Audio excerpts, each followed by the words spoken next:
Yo, this one's for the misled masses, the truth seekers led astray.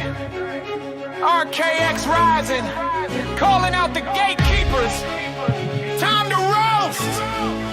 Gatekeeping ain't easy, holding back the light, pushing fake histories on the studio light. From Rogue and the Fridman, they lock the gate tight. Archaix knocking, but they ghost in the fight. Shills get the stage, grifting masses with lies, but truth's coming back. Open up your eyes. Joe Rogan, king of the pod, DMT dreams in your head, hosting Hancock and Carlson, leaving real truth for dead. Episodes like Nugget 1897, ancient apocalypse spin, but Phoenix phenomenon, you won't let it in. Randall's rocks and Graham floods, all uniformitarian fluff. Billy Carson aliens, man, that's weak stuff. You platform the grifters, Jimmy Corsetti too, but Brisha's chronology, nah, not for you. Gatekeeping debates, keeping masses confused. Retribution's here, Joe, your cred's getting bruised. Keeping ain't easy, holding back the light, pushing fake histories on the studio light. From Rogue and the Fridman, they lock the gate tight. Archaix knocking, but they ghost in the fight. Shills get the stage, grifting masses with lies, but truth's coming back. Open up your eyes. Lex Fribbin, AI Guru, deep talks in the night. Hancock of 44-9, Ice Age Cataclysm Sight. Go bigly tempered tales, younger dry as height, but Archaix is resets. You swipe left, no type. You chase the controversy, but block the real clash. Shills get the mic, truth gets the trash. Losses and Sphinx erosion, all smoke and mirrors, while simulated history clears up the errors. Gatekeeping ain't easy, but you make it look slick. Retribution for the Archaix. Time to fix this trick. Patrick Bet David, Valuetainment Bars, Carson and EP46, Alien Jesus, Gloss, Randall and 466, Extinctions and Masons, but Archaix's timeline, no invitation. You talk pyramids, Trump, Uncles Tesla vibes, grifting with ancients, feeding the tribes. Billy's forbidden knowledge, more like forbidden facts. Gatekeep the debates, cover your track. Misleading the seekers, chasing the clout. Retribution's calling, truth breaking out. Andrew shows on flagrant, jokes flying high. Carson aliens, Hancock Atlantis lie. Ben Van Kirkwick pyramids lost tech tees, but Archaix is Phoenix, you freeze. No please, laughing at the theories, but blocking the real. Shills get the laughs, truth gets the steel. Corsetti's bright inside, dim bulb in the dark. Gatekeeping debates, missing the mark. Humorous roast, but the pace for the loss. Retribution served, count the cost. Retribution for the misled. For all y'all led astray, chasing fake ancient lore. Archaix got the data timelines galore. No more grifting masses, no more locked doors. Debaters step aside, truth settles the scores. Phoenix rising, simulations breaking free. Gatekeeping ain't easy, but it's over, you'll see. Gatekeeping ain't easy.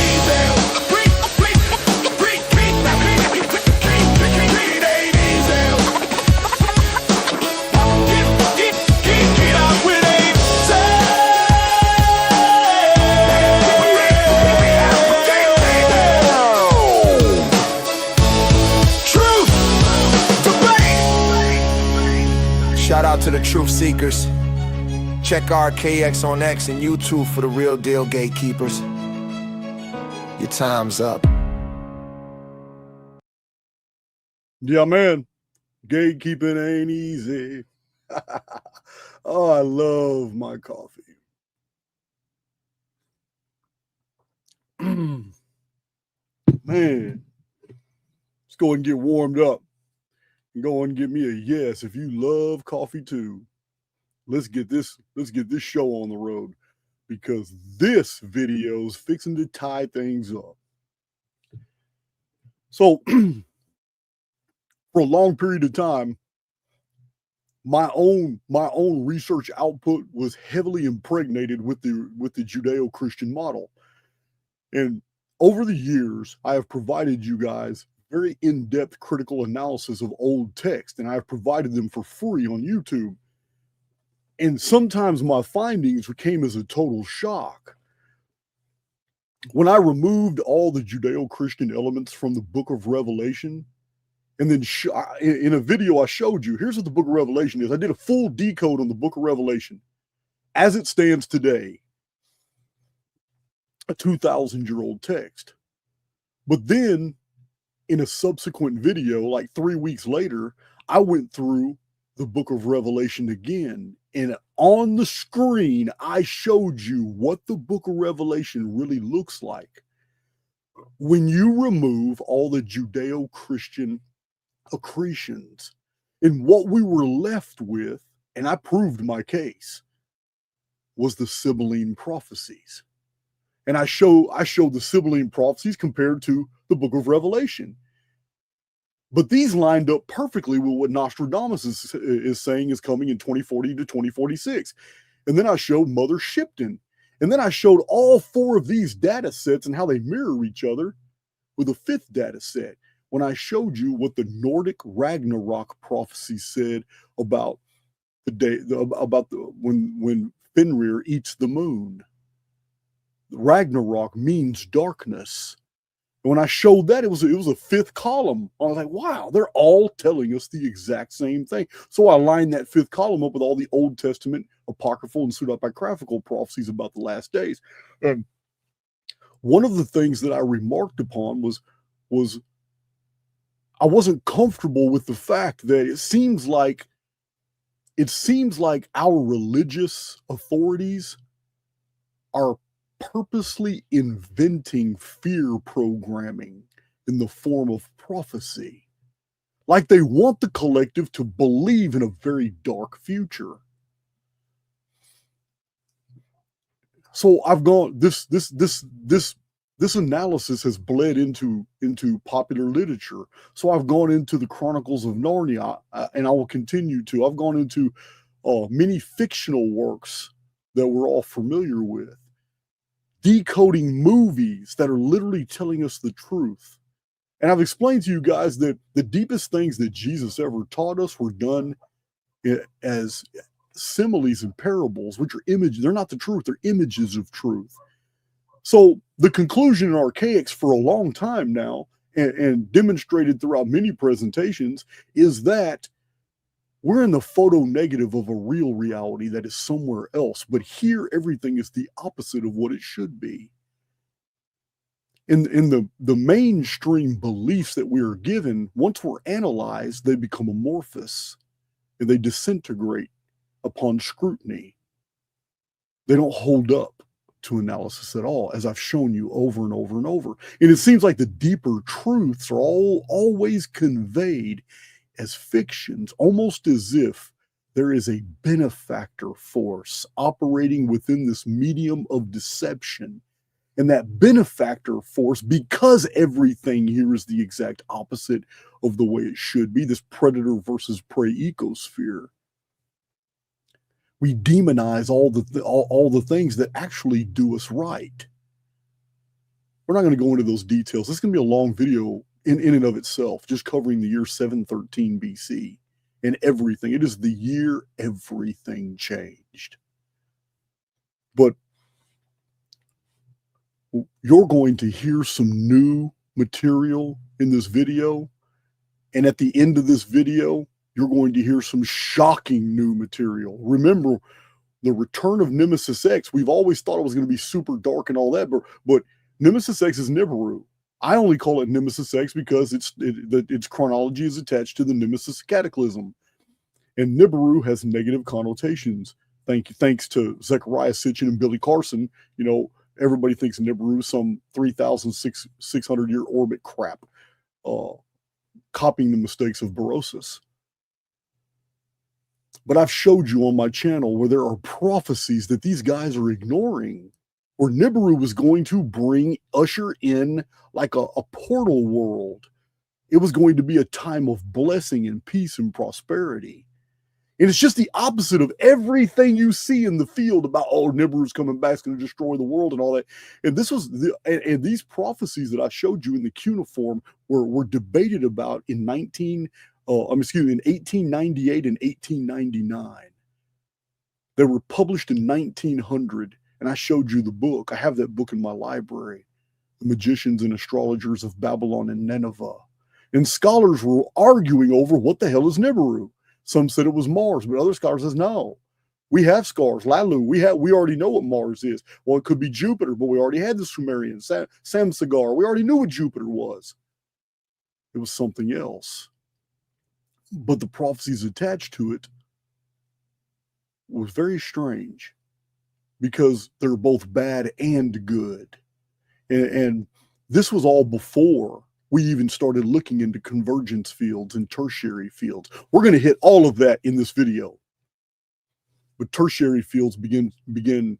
We now start to understand what's going on. Well, we have a new cornerstone that we have passed, a new milestone in the Archaix research, because I could not put this video out until I nailed exactly what the Maya believed about the Mayan Long-Count. Because what you're going to see in this video overturns the fear programming. I fell for it too. I've published it in Anunnaki Homeworld about the Maya and the beliefs they had attached to the Mayan Long-Count. But I should have looked deeper. I didn't know I had to look deeper. There's a lot of misinformation about the Mayan Long-Count. Always has been.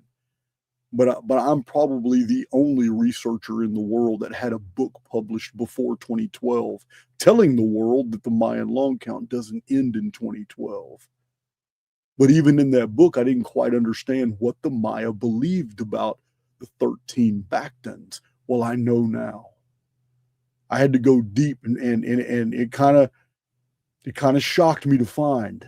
It kind of shocked me to find that what I've told you guys in the past about the Mayan Long-Count isn't true. It's fear programming that was attached to the belief system by subsequent researchers and authors. And the original beliefs the Maya had concerning what's going to happen at the end of the 13th Bactan is going to shock you, because I found it. I'm even referencing the actual Mayan steles where the Long-Count was discovered, and it was measured forward and backward in time. And what they say is going to happen at the 1,872nd day, which ends the 13th Bactan. It's all in this video. We have a lot of ground to cover. But things are really starting to make sense now. And now that we've stripped away so much of this dungeon programming, these religious accretions, yeah, guys, we may be going through the hard part now.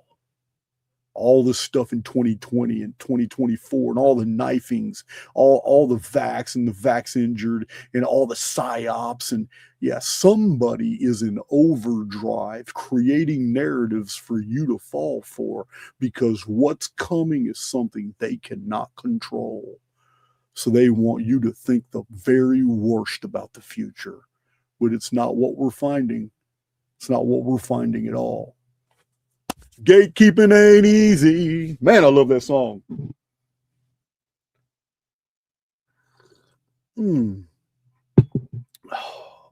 Gatekeeping ain't easy. Man, y'all saw how I did that? I discovered something new about my studio where I could be in the corner. I could be in the corner while something's showing on my screen. Yeah, I don't have my shit together like you think I do. All right. So this is going to get deep. We're going to go through a few of these sections fast. I'm going to share my screen. Let's see.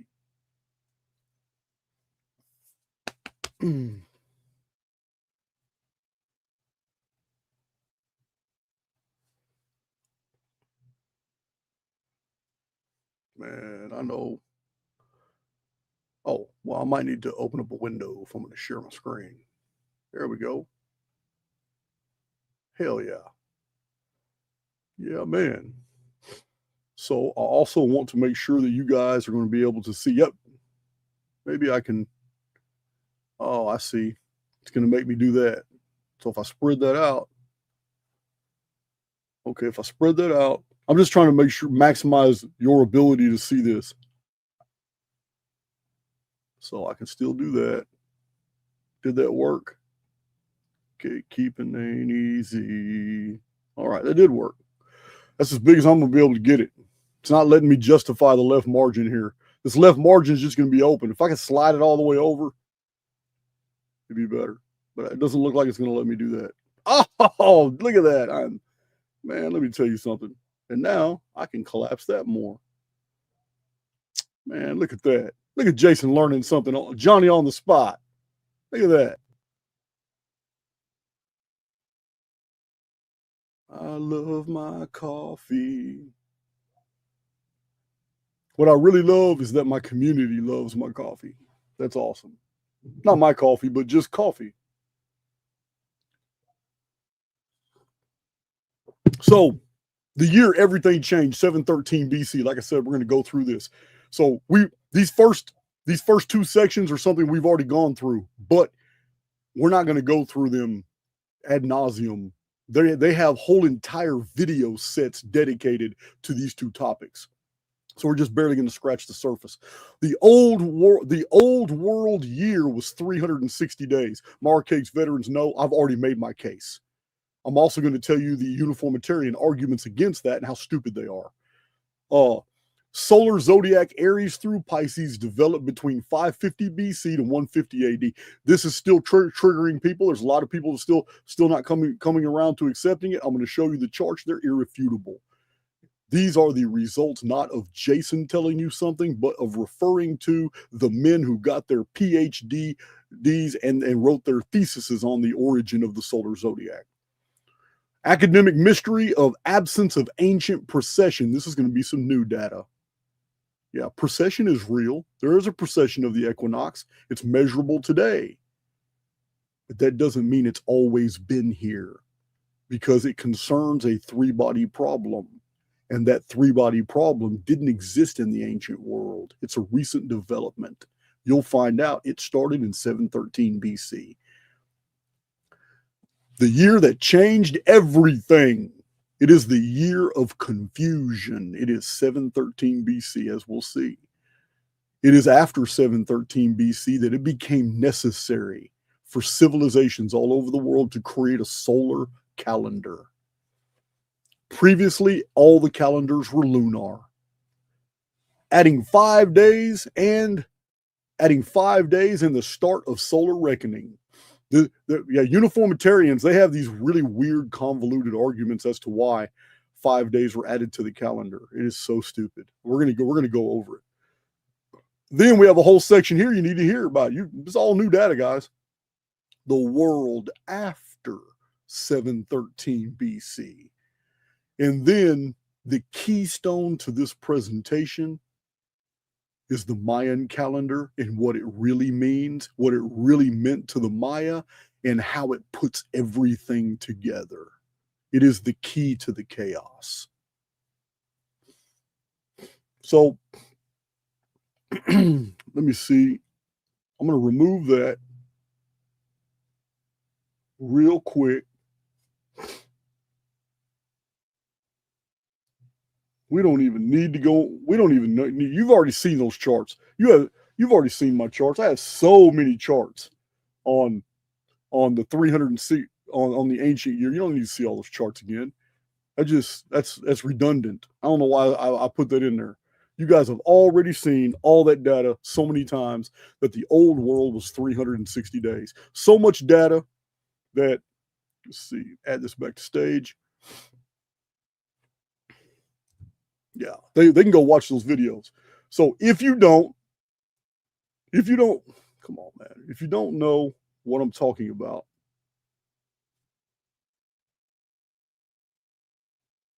it's crazy. I got to do this one at a time. I should be able to jump from screen to screen.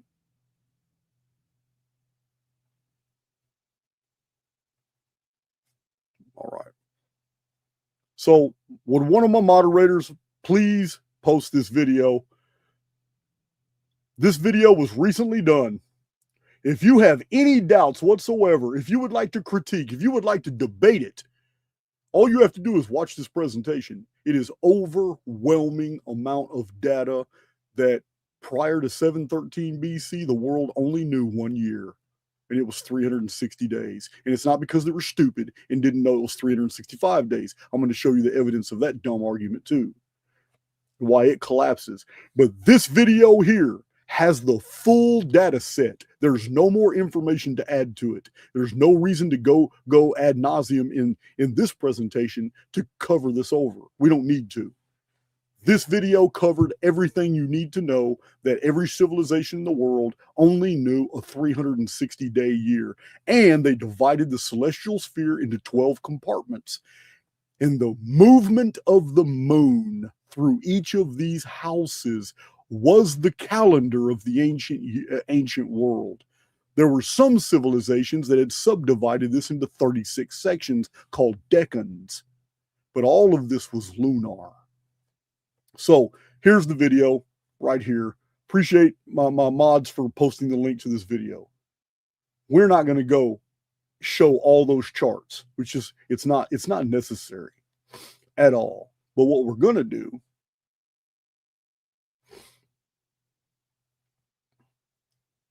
is just read this summary, because that massive data set that took an hour and 40 minutes to get out is all summed up in these 2 paragraphs.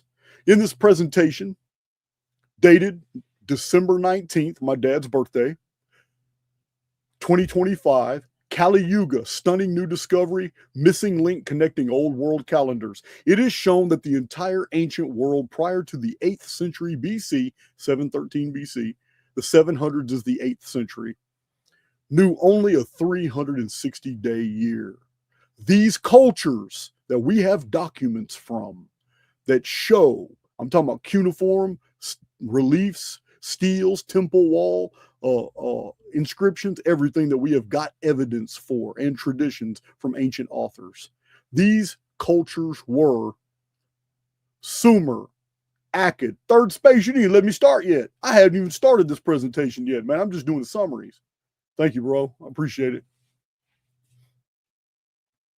Let's see. Look at third space. He's so excited about me talking about my love for coffee. He's paying me. You need to come to Texas, bro. Sumer, Akkad, Old Babylonia, Chaldea, Ancient Egypt, Vedic and Hindu India, both of them. Israel, Assyria, Ancient China, Persia, Phoenicia, Ancient Maya, Ancient Peruvian, South America, early Britons, early monarchical period of Rome, early Greece. In summary, the entire world had a 360-day calendar.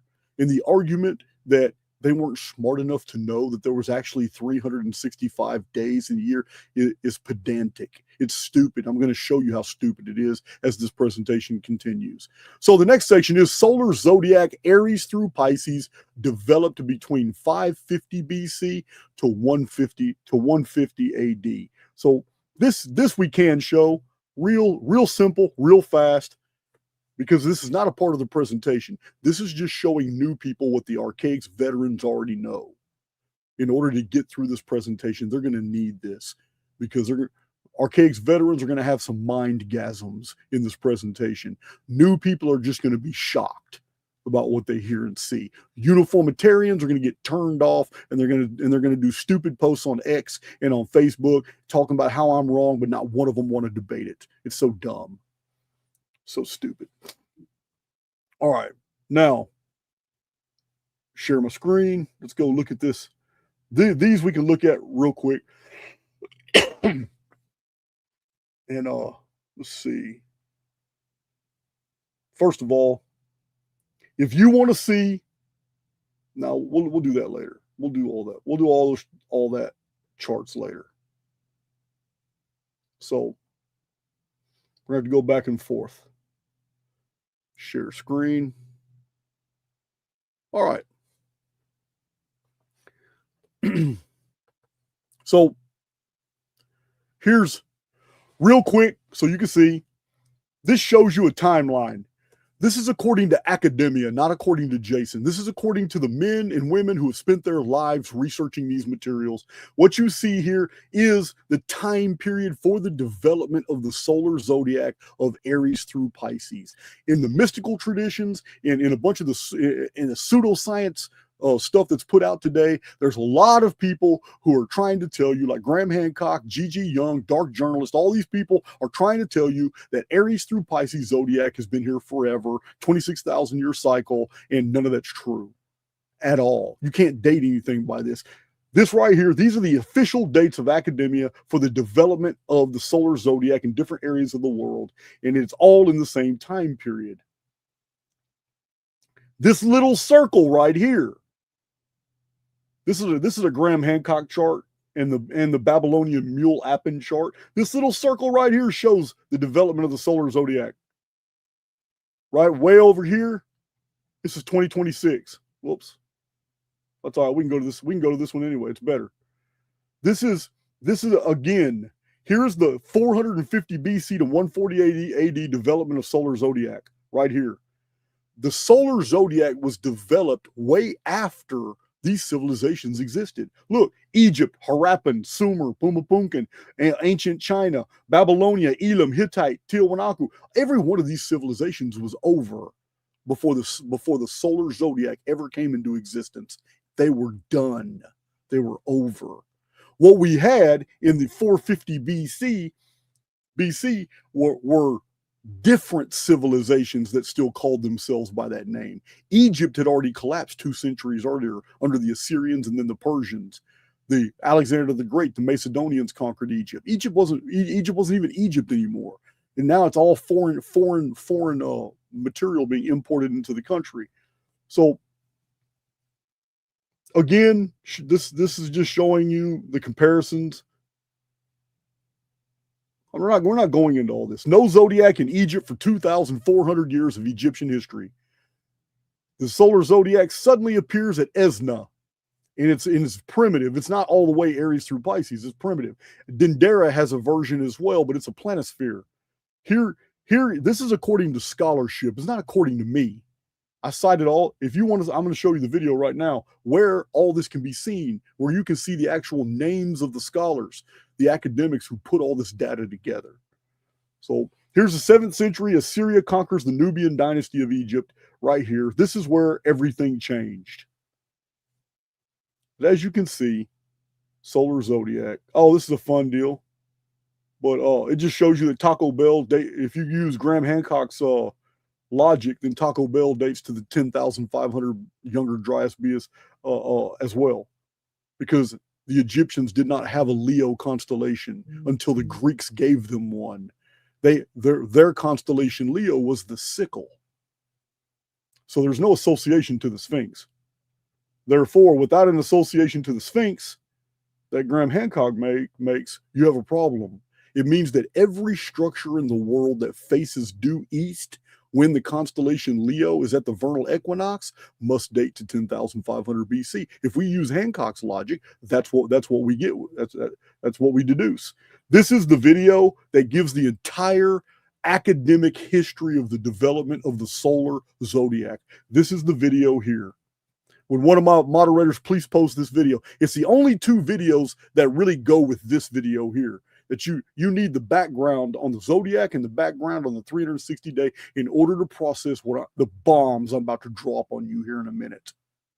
These are the two data sets that really need to be known before you enter this corridor of information. All right. So we've covered that. I wanted to get through those real fast, and we did.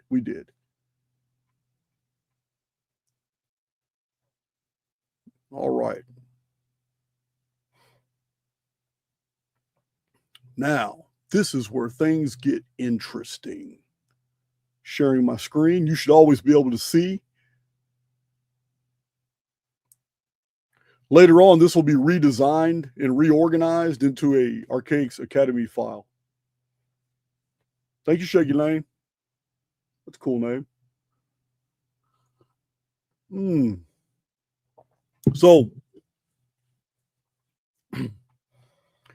the academic, this is part 3, but it's actually the first part of this presentation. As I said, the other 2 are just covering previously exhausting data sets. This is a completely separate data set. And this is actually the first section of this presentation. Academic mystery of the absence of ancient precession. Shall we begin? So, Giorgio de Santillana, I don't know how to say it, Santillana, and Hertha von Deschend in 1969 wrote Hamlet's Mill. It's become a very famous book. It's an essay on investigating the origins of human knowledge and its transmission through myth that introduced the idea that ancient structures and events could be dated using the precession of the equinox. The scientific and the academic community dismissed the book as nonsense. There's many reasons why they did that. Academia has shown that no ancient precession acknowledging civilizations existed from 4000 BC to 100 BC. So they knew the premise of this book was bullshit. But understanding what precession is believed to be is critical to understanding why it was not discovered by any civilizations until after the 8th century BC. People automatically assume precession just is. It has been here for hundreds of thousands of millions of years. It's not true. It is the effect. It is the result of something that happened, a disruption of a relationship. I'm going to show you. So, precession of the equinoxes is a wobble in the Earth's axial motion due to the gravitational pull of both the sun and the moon. This is the uniformitarian model that is given to us. So we're going to go with that. We're going to go with their models in order to take it apart. It is a theory that this wobble creates a retrograde motion, precession, that causes the celestial sphere to move backward 1 degree every 72 years, or 30 degrees every 2,160 years. This motion also affects the axis that pointed to the ancient eye of the dragon, the star Alpha Draconis, otherwise known in the ancient world as Thuban, the ancient pole star. The earliest known, well, now our pole star is Polaris. It's nowhere near Thuban. The earliest known reference to Polaris as the pole star dates back to the 5th century. Stobaeus, a Greek philosopher, 2 centuries after the 8th century BC event that we're talking about in this video. So this should say 5th century BC. But anyway, it's the first mention of Polaris. Ancient civilizations did not mention Polaris as the pole star. It was Thuban. And there are no myths, no traditions. There's nothing talking about the time between, which would be 2,000 and something years, the time between Thuban and Polaris. So Hipparchus of Nicaea, about 150 BC, widely recognized as the first person to discover the precession of the equinox, but this is a claim ex post facto. Unfortunately, we are also told that his writings are lost.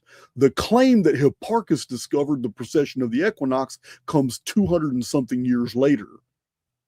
So it's by Claudius Ptolemy in his work Almagest. He provided us the story of Hipparchus, who had noticed that the stars had changed position when comparing ancient charts. Neither of these men mentioned a 26,000 year or similar cycle. Indian astronomical texts like the Surya Siddhanta, Islamic scholars, and European astronomers of the Middle Ages and the Renaissance, translating the old Greek and Roman texts, found no references to a 26,000 year zodiacal cycle or a 25, 9,020 years of the zodiac. In fact, not one reference to the word precession can be found in any of these periods. This is a specialist now. Rupert Gleadow, in The Origin of the Zodiac, wrote, "When the zodiac was first invented, precession was not imagined, and the sun was thought to cross the equator in the constellation Aries always at the same time. In fact, The point of crossing moves westward at a speed of 50.2 seconds of arc per year. Hence, it takes about 2,000 years to pass through a constellation and nearly 26,000 to make a tour of the sky. Rupert Gleadow, in The Origin of the Zodiac, wrote, 2,000 years ago, there may have been half a dozen men on Earth who could locate the equinox, but there is no reason to think there was anyone at all at 1000 BC. This is very interesting. Those astrologers today who maintain that the zodiac is incredibly ancient and that it has always been measured from the equinox are evidently up against a difficult problem. The vernal equinox of the Babylonians was different than that of the Greeks, often by 15 degrees. It took centuries for the equinox to be pinpointed. Sidereal, astronomical zodiac, tropical, all long stages of development from the 5th century BC to 200 AD. Note, here are specialists telling you that the solar zodiac was developed after the 8th century BC. Robert Powell, in History of the Zodiac, on page 202, wrote that the earliest time the Babylonians were able to make observations or records on the stellar location of equinoxes and solstices was from around the 5th century BC onwards, meaning it took about 200 years of direct observations in order to begin recording it. Rupert Gleadow, in The Origin of the Zodiac, writing about astrologers 2,000 years ago, wrote, although precession had been discovered, it was not at once adopted and taken seriously by users of the zodiac. The Sumerians published star catalogs and divided the day into seconds, minutes, hours, and the sky into 360 degrees, but they didn't know of precession. They developed this very complex systems that we've talked about, like the Venus almanacs and the sexagesimal system. So the Vedic writers had calculations running into the 7th digits, and they knew nothing of precession. The Mayan published advanced Venus almanacs, but didn't know of precession. In fact, precession would have become obvious by the gradual change of the date of the heliacal risings of important stars. But the Babylonians did not discover precession. This is extremely important for people to realize because measuring the heliacal rising of Sirius is what the entire ancient Egyptian lunar calendar was all about. Also measuring the heliacal rising of Venus was what the Mul Appen of ancient Babylon was all about. If precession was a thing before the 8th century, it would have been noted in all the cuneiform. It would have been noted in all the Egyptian sightings. Not a hint of it. This is from academia, not from Jason of Archaix. Academia shows nothing prior to the 8th century, gives us any clue that they knew of anything about precession, because they didn't write about it. So Ernest Busenbark wrote in Symbols, Sex, and the Stars that the use of mathematics and astronomical calculations in Babylon first appeared about the 8th century BC and thereafter advanced rapidly. What? Why is the Mul Appen in the Venus almanacs in the three paths of the stars in the Mul Appen far more complex the further we go back than they are in the 5th century, when they seem to be starting over like children with an entire different system, now using the sun as a point of reference instead of the moon? What the hell happened? I don't have to tell you. I'm going to read it for you. Precession was the third discovered motion of Earth after the far more obvious daily rotation and annual revolution. Precession is caused. So basically what it just said is there are 3 movements of the Earth. The third one was the very last one discovered. The first one is obvious, and it is the day. It's the first movement of the Earth. It's called the diurnal system. The second one is the year. This is the annual system. So the third movement of the world, which is actually, in the Archaix model, only the sky moves. We're not moving, we're stationary.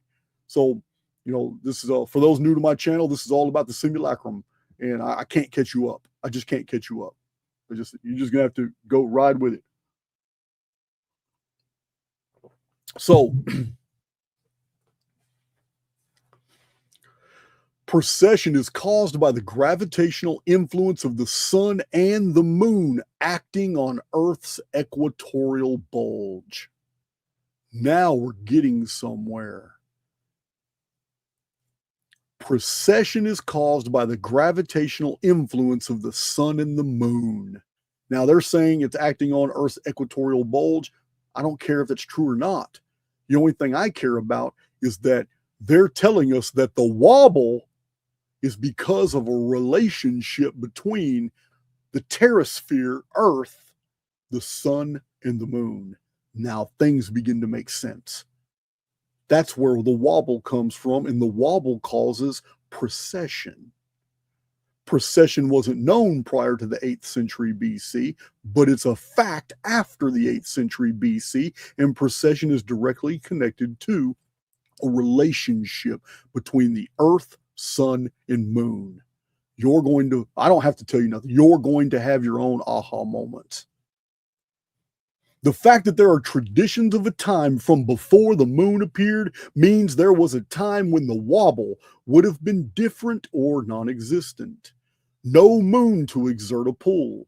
Remember, in Immanuel Velikovsky, Hans Hobiger and Hans Bellamy, in all their research, they talk about the pre-Selenites, the people that were here before the moon appeared. And when the moon appeared, there was a cataclysm. It's called the capture flood.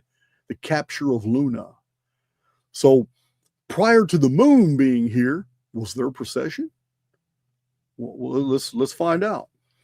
So the fact that precession was undiscovered until Hipparchus means that we are to look for an event involving the sun and moon that would have created this effect. So now we move to the next section. I love coffee. Can I get an amen? If I've got you interested where this is going, can I get an amen?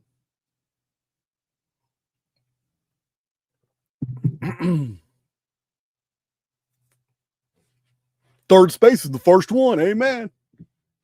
Amen. Overcat got all literal. Yeah. Amen. Amen literally means, and may it be so, or so be it. And that's what he said. You damned literalists. Amen. All right. The year that changed everything. This is the year of confusion in the ancient world. So the son of Sargon II, King Sennacherib of Assyria, came against Judah and against Jerusalem. This is in the Old Testament. King Hezekiah was afraid and sick. He had an illness as well, and he consulted the prophet Isaiah, this being his 14th year of reign. In the temple, the prophet told the king not to worry, for God would send a blast upon the Assyrians, and Jerusalem would be saved. Though Sennacherib would escape, he would be killed by in his own land. We'll get to that in a minute. So this is in the biblical record. You're about to see that Assyrian records also comport. These Assyrian records confirm the situation. Assyrian Annals of Sennacherib confirms the biblical record that King Hezekiah did not surrender, nor was he taken. In Sennacherib's annals we read, "As to Hezekiah, he did not submit to my yoke. I laid siege to 46 of his strong cities, walled forts, and to the countless small villages in their vicinity, and conquered them by means of a well-stamped earth ramps and battering rams. I drove out 200,150 people. Himself I made a prisoner in Jerusalem." In 2 Chronicles 32:24 through 31, the prophet Isaiah said to King Hezekiah, This sign shalt thou have of the Lord, that the Lord will do the thing that he hath spoken. Shall the shadow go forward 10 degrees or go back 10 degrees? And Hezekiah answered the prophet, It is a light thing for the shadow to go down 10 degrees. Nay, but let the shadow return backward 10 degrees. And Isaiah the prophet cried unto the Lord, and he brought the shadow 10 degrees backward, by which it had gone down in the dial of Ahaz. According to the Bible, particularly in 2 Kings 19:35, Isaiah 37:36, and 2 Chronicles 32:21, an angel of the Lord miraculously struck down 185,000 Assyrian soldiers in one night as they besieged Jerusalem. This divine intervention was in response to prayers from King Hezekiah, who sought protection from God. Now, Isaiah 37:36, then the angel of the Lord went forth and smote in the camp of the Assyrians 185,000. And when they arose early in the morning, behold, they were all dead corpses.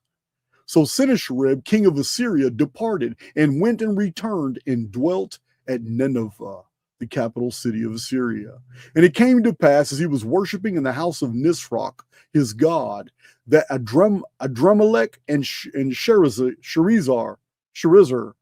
his sons, smote him with the sword, and they escaped into the land of Armenia.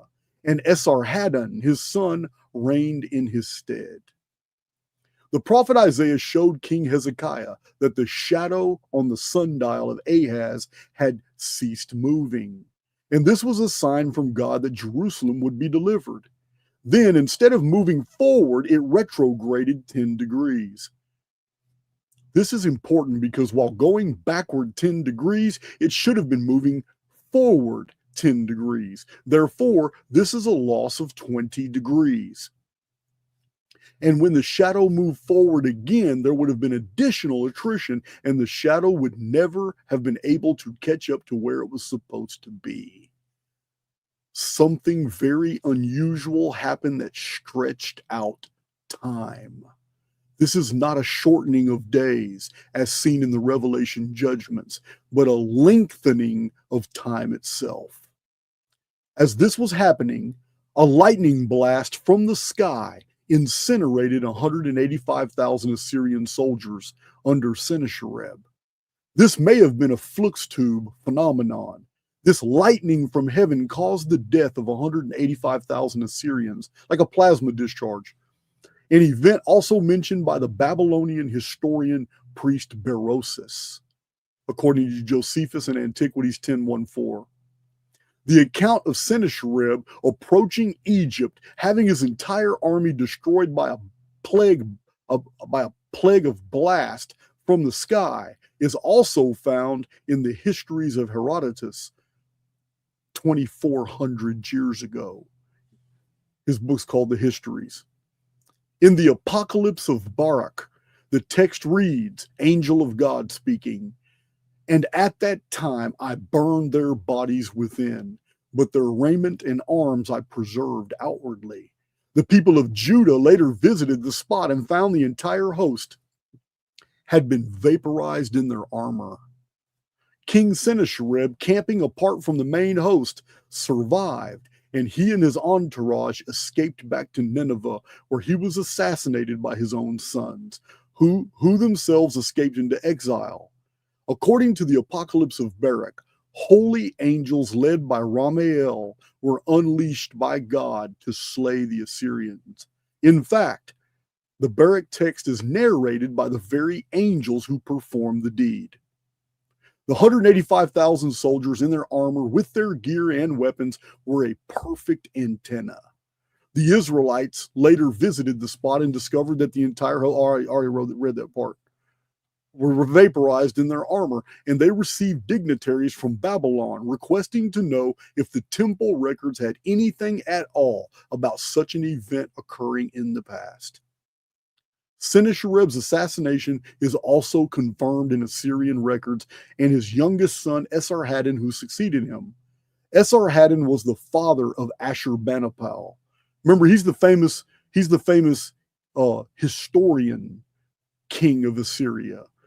He boasted that his priest taught him how to read the writings from before the flood.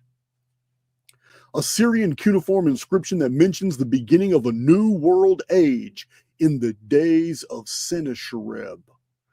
So world ages are like the mandate of heaven in China changing. When that event occurs, it means something in the sky was altered. This is the only meaning it ever had in China. And it was called the change of the mandate of heaven. And it's when the people forcibly made emperors step down. And sometimes noble and the families of the emperors were forced into exile. Yeah, the emperor was in charge of maintaining the order of the cosmos. And if the order of the cosmos, anything happened in the sky that wasn't supposed to happen, yeah, the emperor got it. So this is the same concept as in Assyria. And it's the same concept in India. They called them yugas. But here in Sumer, they were called nurs, as we've talked about. And here in Assyria, it was just a new world age. A new world age began in the last days of Sennacherib. Why? What happened in the sky that made the Assyrians change their whole chronology into ending a period epic and starting a brand new age? James Ussher in 1657 in the Annals of the World is precise in dating the sun retrograding 10 degrees and the death of the 185,000 Assyrians heading toward Jerusalem to 713 BC. In an old book from 1871 called Synchronology of the Principal Events in Sacred and Profane History by Stephen Hawes, we find that the miracle of Hezekiah happened in the year 713 BC. Biblical chronologist Dr. Stephen Jones, author of The Secrets of Time, also dates the retrograding 10 degrees in the year 713 BC.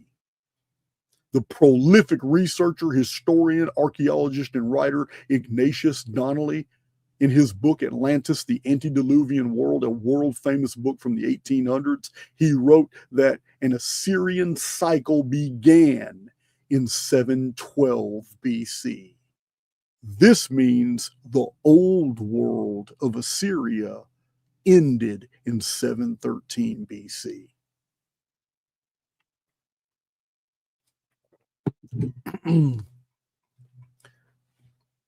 Man, I got any of y'all starting to see the full picture here? I promise you haven't. This is going to get good. Let me share. I'm going to stop that screen, share another screen. Let's do it. I got some other things to share. Concerning 713 BC, let's see what we got. So here's some famous art concerning 713 BC. The angel of the Lord appears in the sky, and 185,000 Assyrian soldiers die in an instant. It even says at the bottom, angel of the Lord vanquishing the armies of Sennacherib. That's what it says right there at the bottom. Battle of the Old Testament, Old Latin. So artwork from Latin period. Here's another famous art. It's also about the Assyrian soldiers being vaporized outside of Jerusalem. Angel of the Lord appears and all the Assyrians die. Just some curious old art. Here's a biblical chronology right here with 713 BC, Assyrian army destroyed, 14th year of Hezekiah. This is when the miracle happened. There it is, 713 BC.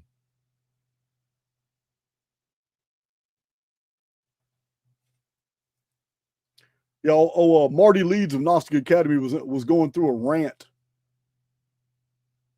And he was telling his community that nothing happened in 713 BC. There's no way in hell that any of these things happened in 713. He's just going on a rant. He's just really envious and real juvenile. His arguments against things that are quite obvious. How's this for a really interesting deal? You can Google this. The year 713 BC was the first year of the pre-Julian Roman calendar. It was known as year 41 ab urb condita. AUC. Numa Pompilius, king of Rome, reformed the Roman calendar in this year, introducing January and February and adding 5 days to the calendar. What? WTF? Can't make this shit up. I'm not lying to you guys. I'm not making stuff up. It's all verifiable. All very verifiable.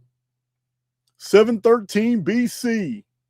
So what's this old chronology here? Annals of the World. 713 BC. What does it say happened? Oh, the sun retrograded 10 degrees. There it is, right there. You can't make this shit up. Old book. Just can't make this shit up.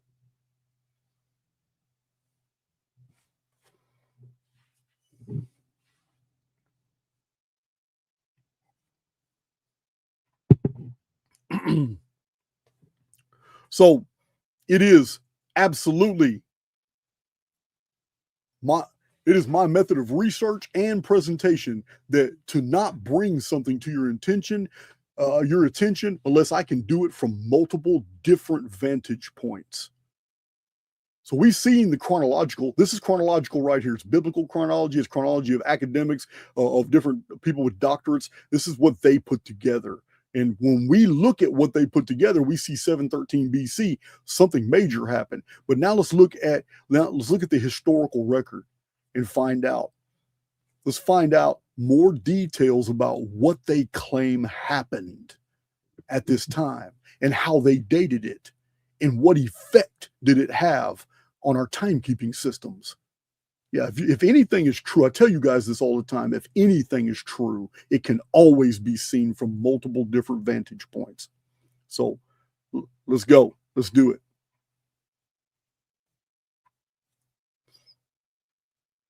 I'm going to go ahead, share my screen, because you guys need to see this sneak peek into another Academy file.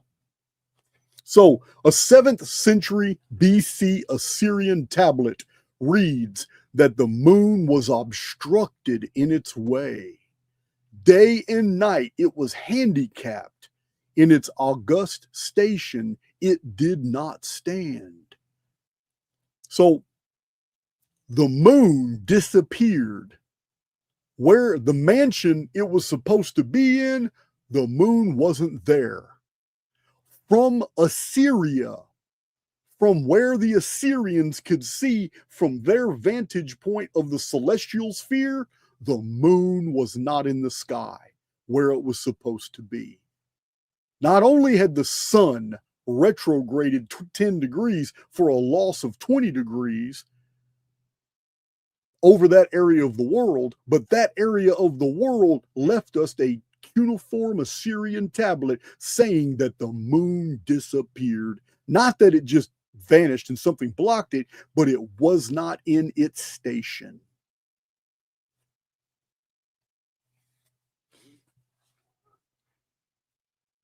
So, because of the duration of the obscuration, the Assyrian text itself continues, and it reads, it could not mean an eclipse of the moon. This is cited by Immanuel Velikovsky, the bane of Graham Hancock. Bane meaning the curse, anathema. Yeah, Graham Hancock will not go through Immanuel Velikovsky's research at all because it completely collapses every single thing in Fingerprints of the Gods. Velikovsky is revealing that the ancient accounts explain that both the sun and moon had deviated from their stations. For centuries, The Babylonians were holding to a New Year's festival. Pay attention. Babylon, for centuries before the 8th century, held to a New Year's festival, but something happened. And in the reign of Sennacherib and Esarhaddon, for a period of 20 years, the New Year's festival in Babylon was not held. You can't hold a Babylonian New Year's festival when it's the moon that marks the beginning of the festival. Something very, very unusual happened. For 20 years, the Babylonians and Assyrians didn't know what to do. Everything that they had built there, all the calendars they had ever developed were lunar, but the moon was not there. In the days of Ashurbanipal, the planetary movements and all astronomical figures were recalculated. Ashurbanipal is the son of Esarhaddon. Esarhaddon took the throne after Sennacherib was murdered by 2 of his other sons. So you see, this is chronographical. It's giving us the exact time when this was exactly what would happen. In the days of Ashurbanipal, this is now the 600s BC. The planetary movements and all astronomical figures were recalculated. Velikovsky states that the order of the world changed in the 8th or 7th century BC. That's huge. It's huge for a civilization that had Mul-Apen. We just did a video on Mul-Apen. It gives you the full data set on Babylonian astronomy, how it developed, when it started, why it started, what they claimed happened that started their lunar calendars, and how all their lunar calendars collapsed at the same time because something happened. Here we have the Assyrians and Babylonians went ahead and revised their entire astronomy behind an event that happened in the days of Sennacherib. We also have this report from Egypt. In the 15th year of Sosink III of the Libyan dynasty of Egypt, in the 8th century BC, a great prodigy appeared in the heavens, plunging the moon into shadow. Heaven devoured the moon, and the land was angry. Angry land is earthquakes. After this, the high priest, a man named Osorkon, not the same as the former king of Osorkon, instituted a new calendar. A new calendar would indeed be necessary if the sun and moon had both moved from their stations. The changing of a calendar is no light matter. Cultures and civilizations change their calendars often to commemorate significant events. But these changes did not apply to outsiders, to other kingdoms and peoples. And this event, while depicted in the Bible, seems to have been noticed by the entire world. The Assyrians declared a new age. The Assyrians and Babylonians saw that the moon, the foundation of their calendar, had deviated from its station. Hezekiah saw the sun moved out of its place, and a thunderbolt vaporized an Assyrian army. And interestingly, Hezekiah, listen to this, King Hezekiah went down in history as instituting a new calendar. Of all the kings of Judah, why was it Hezekiah? Because he was the one ruling in 713 BC and afterward. It's all starting to make sense.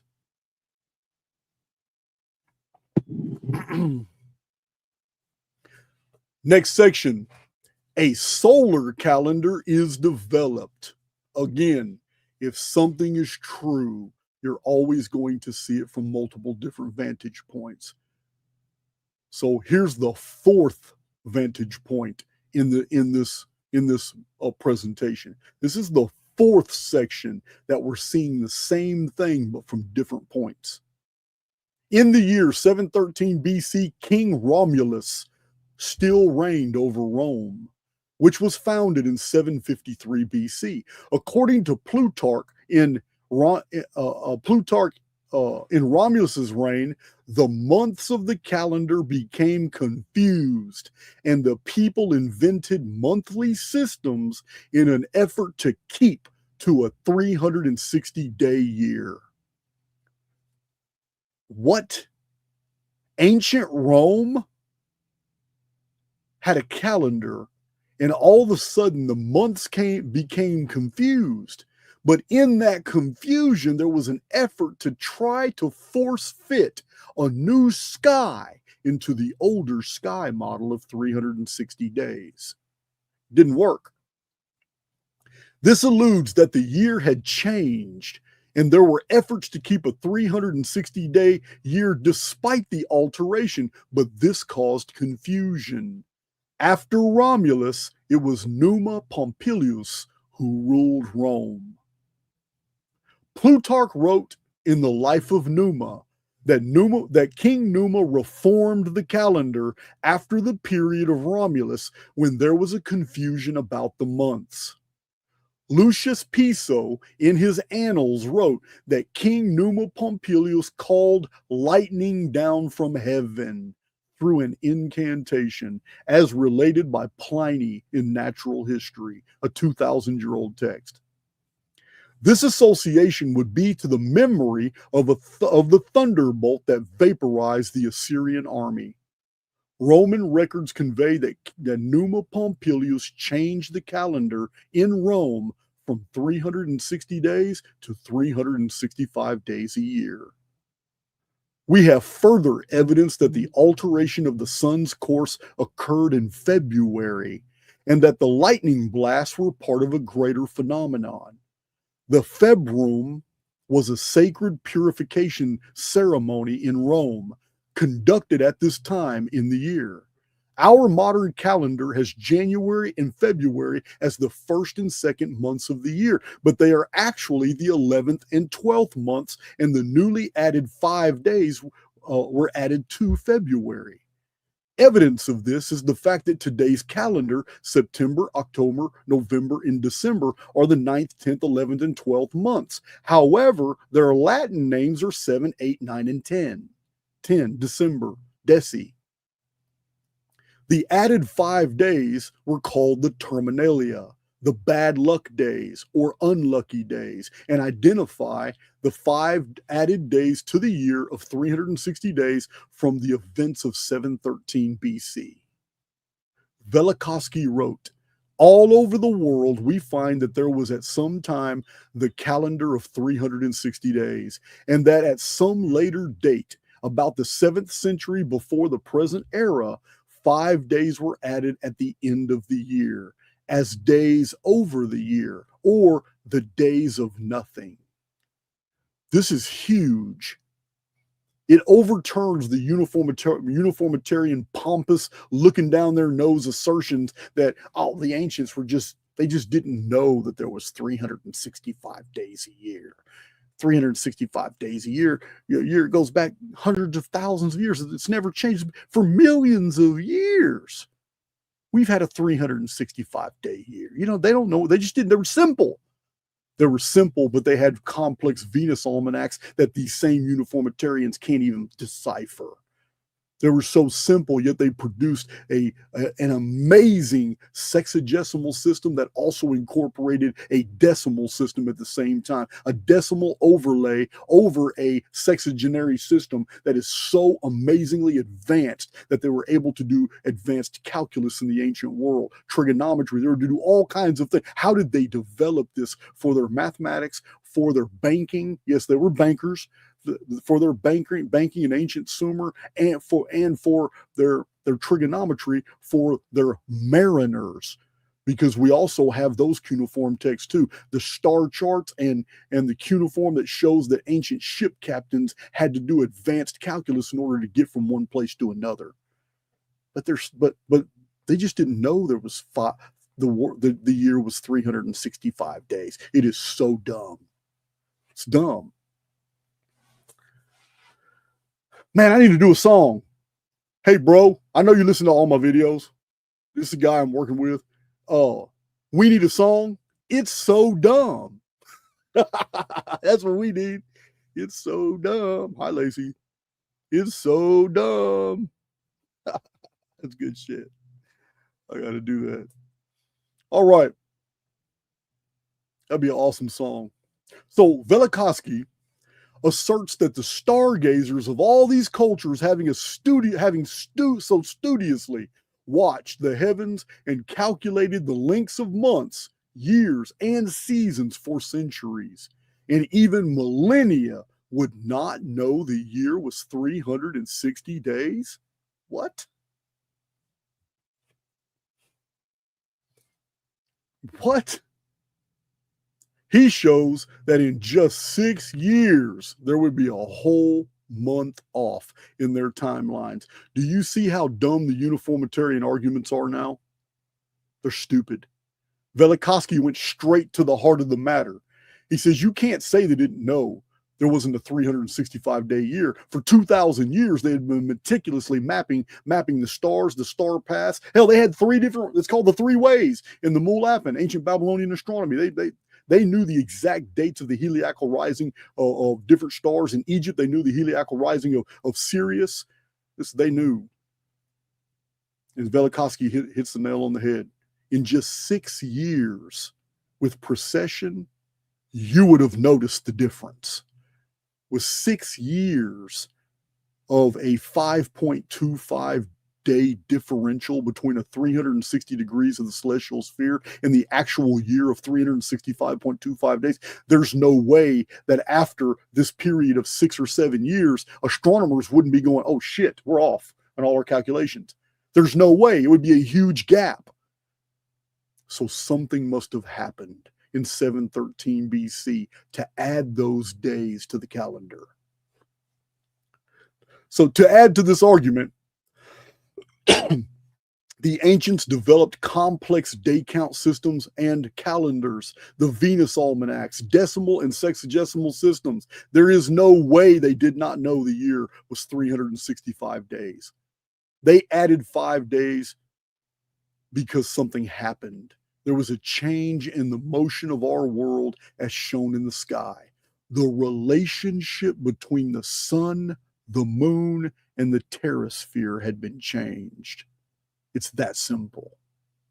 Velikovsky relates that the added 5 days to the year in Egypt was not due to the progress in astronomical knowledge, but due to a change in the motion of the planets according to the Canopus decree of Egypt, which referred to the amendment of the faults of heaven. An ancient Egyptian text mentions there was a mistake that happened in the heavens, and they had to add 5 days. The Canopus decree mentions that at some time in the past, the year was 360 days. Confirming that something had gone wrong in the sky is the fact that these 5 days were dedicated to Osiris, Isis, Horus, Typhon, the phoenix, and Typhon's wife, Nephthys, which is actually a play on Typhon, being Ephon reversed. Yeah, Nephthys is Typhon in reverse. So, the added days in the Egyptian calendar were the sun, the moon, the son of the sun, Phoenix, and his consort, the reverse of Phoenix. Typhon was known as the destroyer, the enemy of the sun. You need to remember this. It's going to come up later.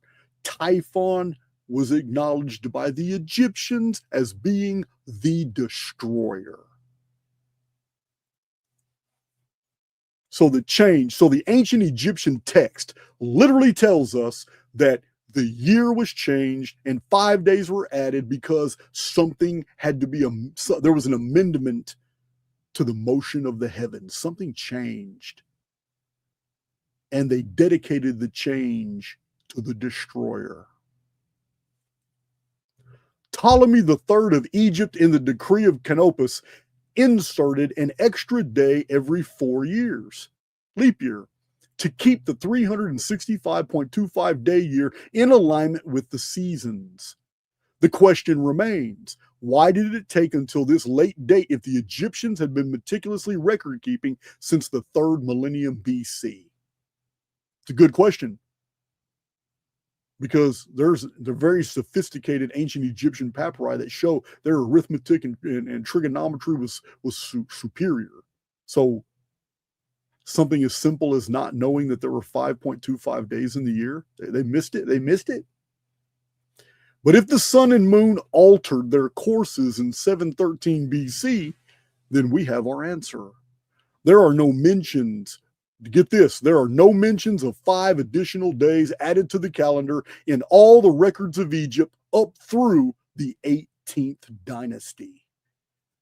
From the 1st dynasty to the 18th dynasty, there are no references to the added 5.25 days.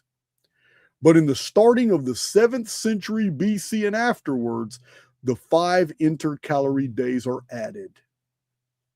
In History of Antiquity, 1887, Professor Max Dunker wrote that the 3rd day of the 5 added to the calendar was to the Egyptian dedicated to the Almighty Destroyer, found on Egyptian papyri. There's another reference. The ancient Persian year was 360 days of 12 months of 30 days each. It was in the 7th century BC that the Gatha days were added to the calendar, or the bad luck days. In India, in the 7th century BC, there was a change in the calendar. Velikovsky shows that the Hindu texts relate that the change in length of year from 360 days to 365 was sometime in the 6th century BC. This is perfect, giving sufficient time to elapse to notice the change from the year 713.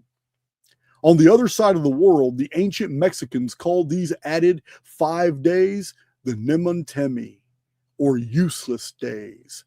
The Native Americans of North America reported that the sun retarded its course by 80 hours. And in South America, they claimed that the moon once fell from the sky and then later repositioned itself. How does the sun go back 80 hours as the moon falls from the sky? How does that happen? Inca King Inticapac Yupanqui, after the disaster, ordered that a new calendar be instituted, new astronomical observations be made, changing the calendar from 360 to 365 days a year. You can't make this shit up. The data is everywhere.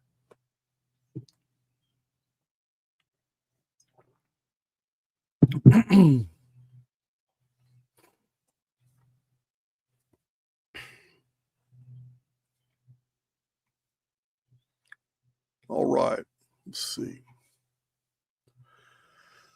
Next section, the world after 713 BC. Although the zodiac seems not yet known in 700 BC, 410 BC is the date of the earliest surviving personal horoscope. This is from Rupert Gleadow in The Origin of the Zodiac. The Alexandrian origin of the solar zodiac had the heavens divided into 36 decans. To the Egyptologist, the signs of the zodiac of Dendera are of foreign elements. The earliest zodiac in Egypt dates to about 200 BC at Esna. It merges the Greek Babylonian zodiacs, adding the ancient Egyptian concept of 36 decans of the celestial sphere, of which Sirius, the dog star, was the most prominent. So it's not that ancient Egyptians didn't have zodiacs, they were lunar, but they were totally different constellations. We are talking about the solar zodiac of Aries through Pisces, popular today. It wasn't developed till after 500 BC. It was an import into ancient Egypt. Concerning the zodiac of Dendera, Ezra Ivanov, in Ancient Origins of the Zodiac, wrote on page 14, the accuracy with which these celestial diagrams are rendered can be verified by computer analysis. In the famous round zodiac of Dendera, the only one of its kind discovered in Egypt, the planets are depicted at sunrise on April 17th, 17 AD. Ezra Ivanov in Ancient Origins of the Zodiac wrote that the Dendera Zodiac has references for the decans calculating back to the year 700 BC. What a coincidence. Now, one of the zodiacal diagrams found in Egypt is as old as the 30th dynasty, which ended with Cleopatra. This is according to a scholar who is a specialist on the origin of the zodiac, Rupert Gleadow. This means that the zodiacs of Egypt were made when Hellenized Jews, Greeks, and Romans administered all the Egypt's affairs in the decades just prior to the rise of Christianity. The Dendera zodiac introduces a very non-Egyptian element, one that came straight from the Babylonian astronomy, in that it shows the 12 star configurations of the zodiacs with their planets in their signs of exaltation. The doctrine of exaltations is distinctly Babylonian and found its way into the Egyptian system in the Hellenistic period, about 200 BC, but it's traced to Babylonia, 700 BC. Rupert Gleadow, in The Origin of the Zodiac, wrote, no direct evidence has survived for the use of the zodiac in prediction before the 5th century, and in Egypt before the 3rd century BC. Now, since the Mul Appin series dates to about 700 BC, this is Babylonian astronomy, and makes no mention of the zodiac, presumably it was not yet known, for it was not required, so long as the Babylonians were quite content with their lunar calendar. This is very important. The Babylonians were content for over 1,000 years with the lunar calendar, so there was no development, there was no necessity at all to modify what worked perfectly. The lunar calendar, the lunar zodiac, was ancient and it worked just fine. And it was by direct observation only. No calculations were necessary, like a solar zodiac requires. So the lunar calendar was a zodiac, and the deviation of the movement of the moon in 713 BC had the ancient world scrambling for a new system. In History of Antiquity, 1887, Professor Max Dunker wrote that the first indications in Babylonian text of their astronomers tracing the sun's path through the 12 constellations is the 7th century BC, or the 600s. Why? Why would you wait over 15 centuries to start doing this? Because there was never a need. They never needed to measure the sun for anything. The sun requires calculus. The moon is observation. Because at nighttime, you can see the moon pass through the houses of the deal. But on a solar calendar, you cannot.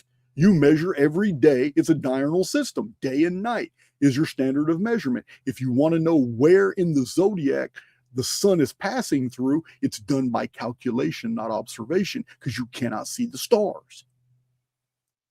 Godfrey Higgins, in 1833, in his massive work, Anacalypsis, wrote that the first astronomers were not calculators, but observers. The moon is seen in the zodiac, and her place is obvious to the eye of the most rude observer. The sun is not seen in it, and its place is only known by comparison and calculation.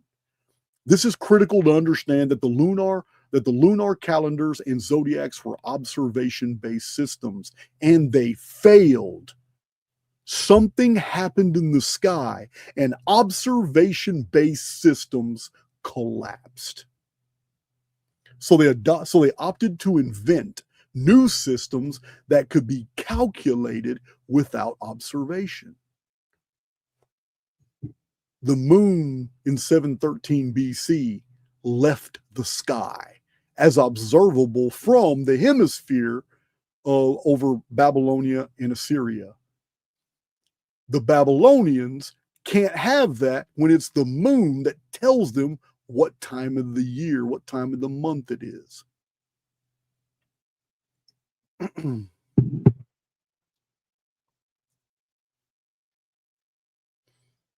Rupert Gleadow in The Origin of the Zodiac, concerning the first zodiacs, which were lunar, wrote, "The zodiac was not created in an endeavor to establish in heaven signs for supposedly superstitious purposes, but was simply an early attempt to create a calendar based on observation." He then proceeds to explain that the system was based off of the passage of the moon into each sign. It was very simple.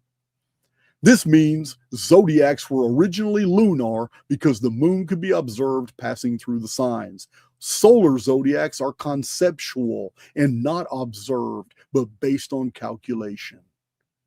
The priests were the sky watchers and keepers of the calendar. There is evidence of a collapse of order in Egypt from this event, that the people lost faith in their temples and government. It was at this time, 700 BC, that the Egyptian demotic of the people, demotic is of the people, script began to be widely in use, and the older hieratic of the priesthood began to decline. Isn't that interesting? If something is true, you're going to see it from multiple different vantage points. So after 713 BC, the people started doing their own homework, their own research, developed their own communication style. It was far more primitive. It's called demotic. It's demotic, but they didn't want to hear shit from the priests anymore. And hieratic fell into disuse. Amazing. It's amazing.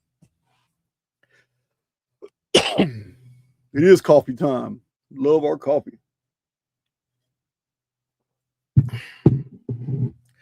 The picture unfolds of a world relying for centuries on the stability of the moon as a guide, and calendars suddenly confronted with the moon disappearing from its station and changing the length of the year in their perception, and therefore being untrustworthy. The reversal of the sun's motion and the disappearance of the moon and its wandering for months can only be a pole shift. And this is precisely what we find censored from the public. Guys, if there's any takeaway from this video, you need to pay attention. I'm always telling you and providing you evidence that the scientific community is suppressing a massive amount of data so you don't find it. I'm going to give you absolute evidence of this right now. Research published in 1949 shows that scientist G. Fulgeriter discovered on Attic and Etruscan, that's Greek, Attic and Etruscan art, that the magnetic polarity of Earth changed in the 8th century BC. This is in Velikovsky's Ages and Chaos, Volume 2, page 247. The discovery was published in Science News by Penguin, referencing the work of Fulgeriter at the turn of the century.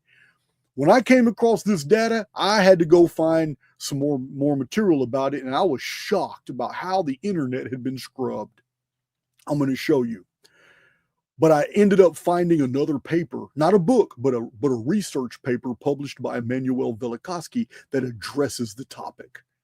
Velikovsky again mentioned in his paper the pitfalls of radiocarbon dating, where he notes that magnetic reversals weaken the magnetosphere, allowing more cosmic rays through the atmosphere, which alters the results of radiocarbon readings. In fact, the scientific community has suppressed the discovery of this reversal in the 8th century BC. This is a magnetic reversal, because admitting it occurred means that the thousands of relative dating procedures conducted to produce ages for samples published all over the world would be in error to some degree, some being grossly in error. An online search revealed that the research had formerly been available online, but it is now 404 not found. Let me show you. Show you what I found. I wanted to learn more about this scientist who published this stuff about there was a magnetic reversal in the 8th century BC, and he proved it, showing hundreds of hundreds of pots and amphora and vases that were all discovered from Greek and Etruscan sites. Hold on, let me get in here.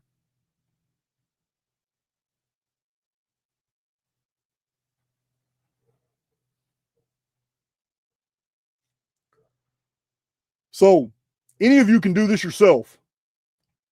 I looked up this guy's name, and look what Google's tagline was when it pulled up.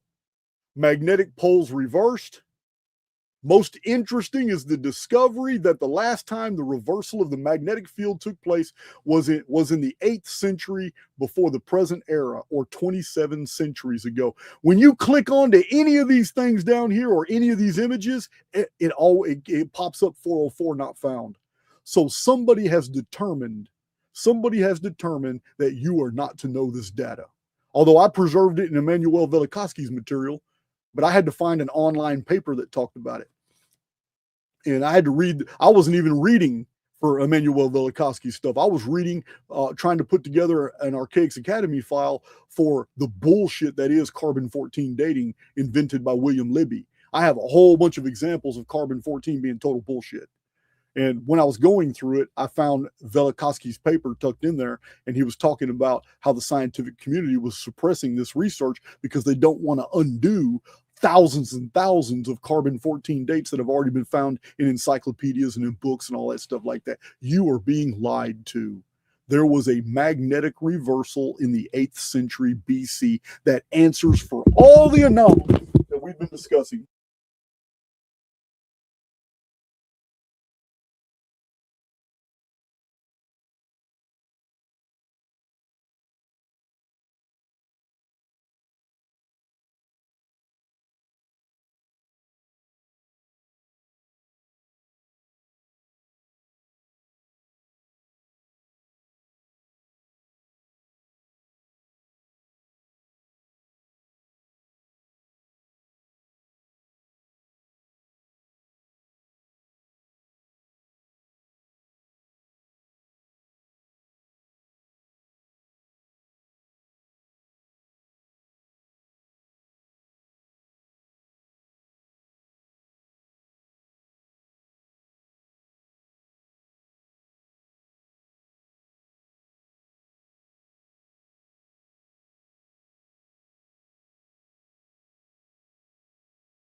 I'm on my way.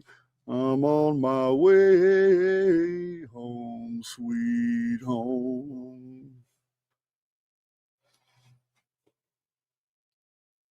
Let me know if my mic's working. My mic says it's working. All good now? Some say I'm a dreamer. My heart of gold. Don't get me to singing. All right. Hey, Danny. Danny's coming on the show pretty soon. All right. So it's 404 not found. It's just so crazy. Just absolutely so crazy. So what we have here, I know what this is. I know what this is. I got other things to share, but I need to do them in their order. And it's not time yet to show those things. So let's go back to this document.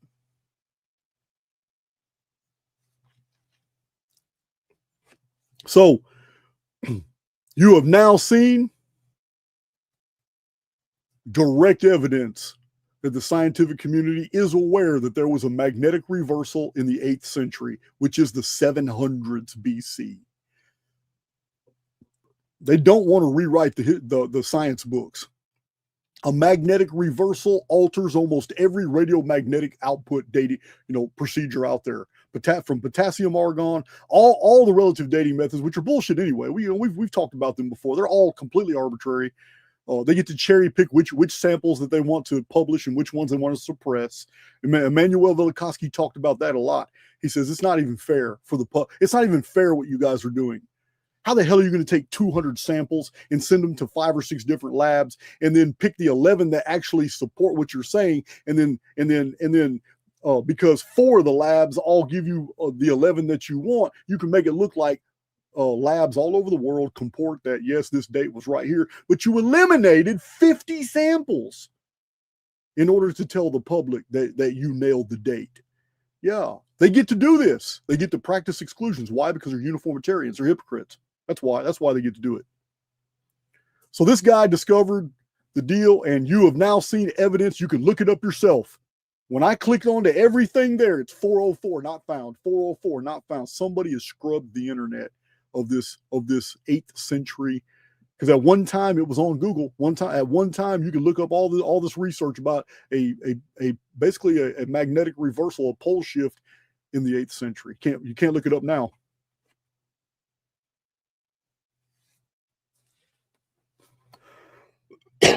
So, what do we have here? What have we reviewed? Oh, we're far from done. But what have we reviewed? The year changed to 365 days. The moon was no longer trusted. Lunar calendars fell into disuse. Solar calendars were created from lunar zodiacs. A new world age began. Polaris became the new pole star. Precession began with the new sun and moon dynamic. Very important for you to understand that. Precession is the wobble created from a relationship with Earth, the sun, and the moon. But in 713 BC, the sun and the moon changed that relationship. And all of a sudden, the effect is a wobble.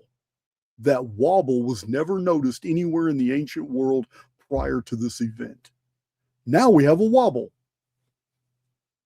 This wobble is precession. It began at this date. Solar zodiacs slowly developed over centuries. It wasn't fast. A minor pole shift, a geomagnetic reversal. And straight out of the historical record, we have Herodotus asking the Egyptians about the time when the sun deviated from its course. This is what the Egyptians told Herodotus. They assured me that Egypt was quite unaffected by this. The harvest and the produce of the river were the same as usual, and there was no change in the incidence of disease or death. This quote is dated 2,450 years ago. The Egyptians admitted they did not trust the sun. They admitted the sun had been playing false across the sky, but it didn't change their world. Everything kept on trucking. This cannot be overstated. The sun and the moon changed their positions in the sky, and the Egyptians noted that this did not cause destruction in their world. In Archaix, we have documented from the historical record that the sun has behaved like a local phenomenon many times, and that history is packed with references to solaric anomalies that only affected local destructions. The uniformitarian model cannot process this data and dismisses the entire historical record because it collapses the scientific model of a sun being 93 million miles away. So I have to show you this. If you're new to my channel, you've got some catching up to do, but I promise you it is worth it. Everybody in the chat will tell you it's worth it, what you will find here. This is from a video about a year ago. And it's only one chart of many, and it doesn't have all the dates from the historical record. This does not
don't give me the line. I don't this yeah. It's like they sent an EMP, knocked my whole Wi-Fi out. So I'm on my portable hotel. You guys know I got that little hotspot for when I travel. I'm back on the travel. I'm on my travel Wi-Fi right now. I don't know, man. I pay a lot of money for real high-speed internet. If I got a nice setup, I don't get it. I wouldn't doubt it if somebody's messing with me right now. Wouldn't even doubt it. So, continue on. What, I lose about 200 people there? That's all right. They'll come back. These notifications are pissing me off. This doesn't happen. This only happens when I'm on that little device. Turn that down. All right. So I was sharing this with you.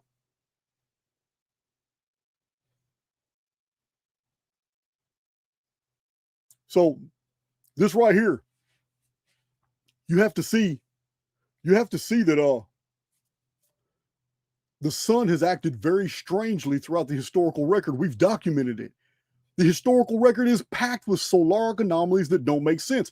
And the uniformitarian model of the sun being 93 million miles away, and we're on a planet traveling 1,000, whatever the 66,000 miles per hour around the sun, all that's fine.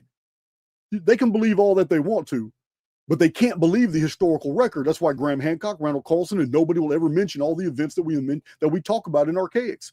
These massive civilization-destroying events when the sun acted very peculiar. But the sun can't be 93 million miles away. It has to be a local phenomenon, like the moon. The moon is local. The sun is too. So these events that are all on this chart, We have a whole video. It's like 4 hours long, going through all these events and showing you, look, this is all an historical record, backed up by eyewitness accounts, backed up and all, but they cannot be possible if the sun's 93 million miles away. So just to show you, a lot of data to cover in there. So the uniformitarian argument that, there's no pole shift in the 8th century BC. The last magnetic reversal was 780,000 years ago. That's what they're going to tell you. It was 780,000 years ago. If that happened today, the oceans would slip their basins, the topsoils would be ripped off the ground. Yeah, this whole uniformitarian cataclysm idea, this fear programming, this isn't what we found to be true. It's not what we found to be true. Things do get destroyed. Mud floods happen, resets, liquefaction, volcanic resurfacing, but it's always regional. It's always local. So, where was I at here? Let me find where I was at. Here we go. These are all local destruction. So the uniformitarian argument is hypocrisy. Today's intellectual morons will tell you that the ancients, for thousands of years of monument construction and sky watching, did not realize that the year was 365 days. So they used the 360-day year to make their calculations easy. This is what these morons are going to tell you. And at the same time, this flies in the face of the precision of the Venus almanacs of the Near East and the Maya. These same gaslighters will tell you that precession of the equinox is Earth's third motion, and it's been going on for millions or hundreds of thousands of years. And many researchers even try to say the ancients before the 8th century BC knew of precession. But how? How can civilizations all documented to be using a 360-day year calendar because they were simpletons also record precession of the equinox? The PhD researchers have already told us that in the 7th century BC, no civilizations could even agree where the vernal equinox was located. And they vary. Wait a minute, that's supposed to be vary. And they vary up to 15 degrees. The truth is simple. For thousands of years, the year was actually 360 days. There was no documentation of precession. Then something caused the sun and moon to alter their courses across the sky, and suddenly we had 5.25 days to the calendar.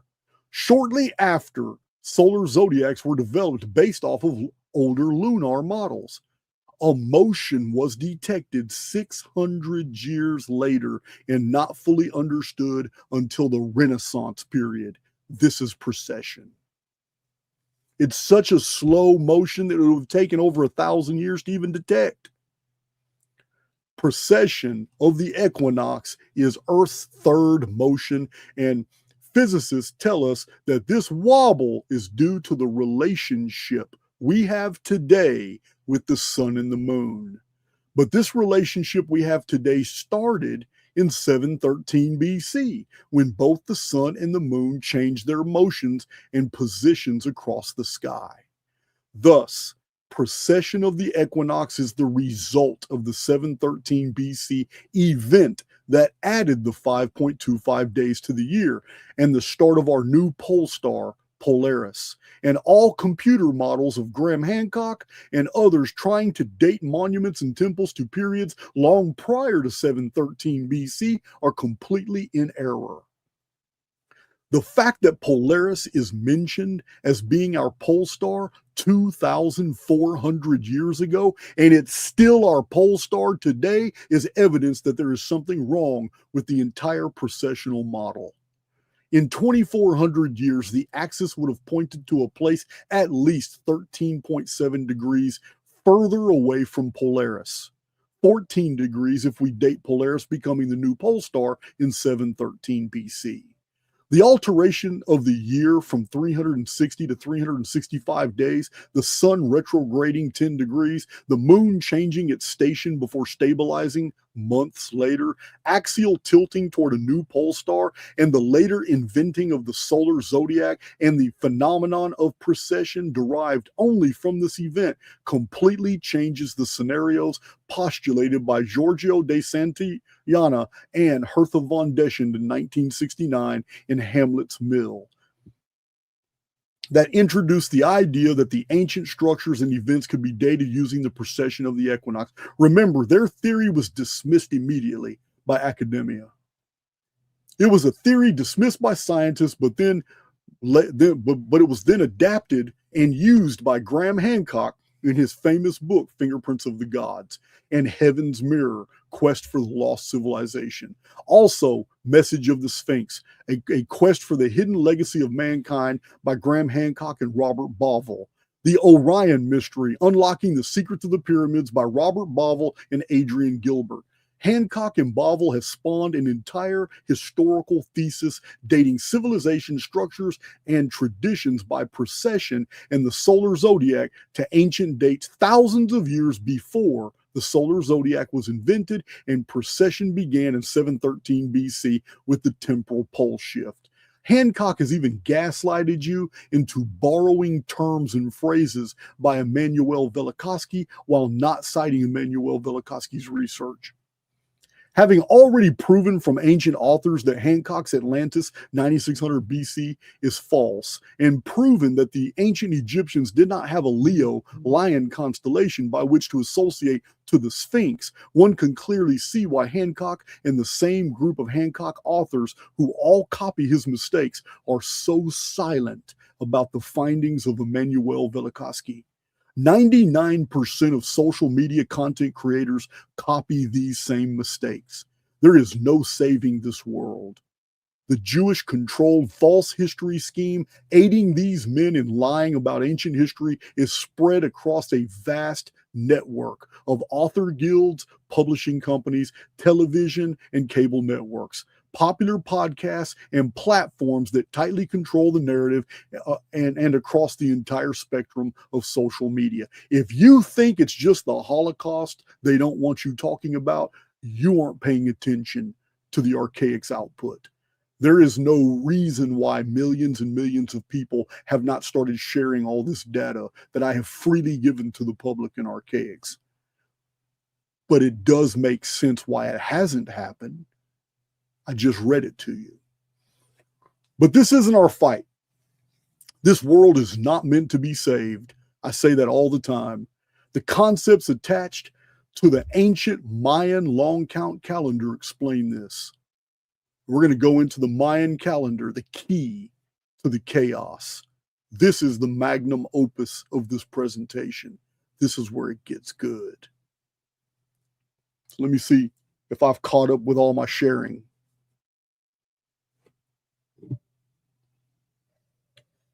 I'm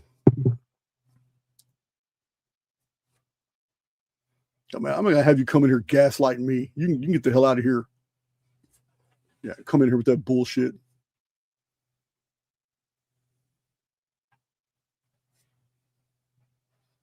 Let's see.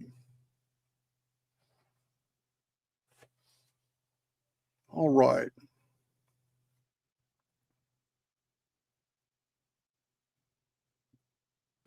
I've gone through. Oh yeah, we need to see that, dude.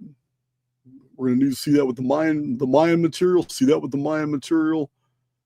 All right.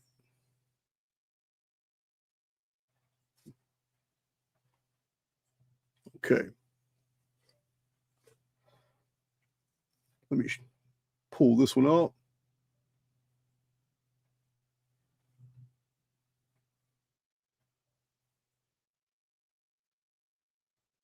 Fuck out of here.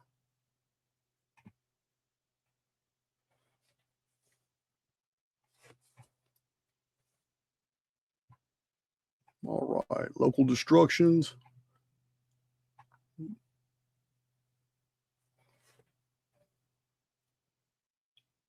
Key to chaos.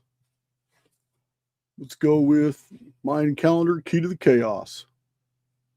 Let's share this. Many of you have seen this. There's no secret here. Many of you have seen this. This is the Mayan Long-Count.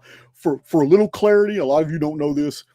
Way before 2012, I wrote a book called Anunnaki Homeworld where I explained the Mayan Long-Count does not end in 2012. There is no way mathematically that the 13 Bactans could be concluded in 2012. And the actual end date is 2046. The book was written in 2009 and 2010, published in 2011, right before 2012. So 713 BC, you can't miss it. It's right here. 713 BC is precisely on the Mayan Long-Count. It is amazing how it works. I didn't date the Mayan Long-Count. Scholars say it started in 3113 BC on August 13th. It's right here. This is the start date for the Mayan Long-Count. It's nothing Archaix made up. I have nothing to do with that date. So 713 BC is also provided by an accurate analysis of the Mayan Long-Count calendar. The calendar began in 3113 BC, and each Mayan cycle is a Bactan of 144,000 days, or exactly 400 years of 360 days each. This means that 713 BC is 2,400 years of 360 days, or 6 Mayan Bactans of 144,000 days each, to perfectly mark 713 BC.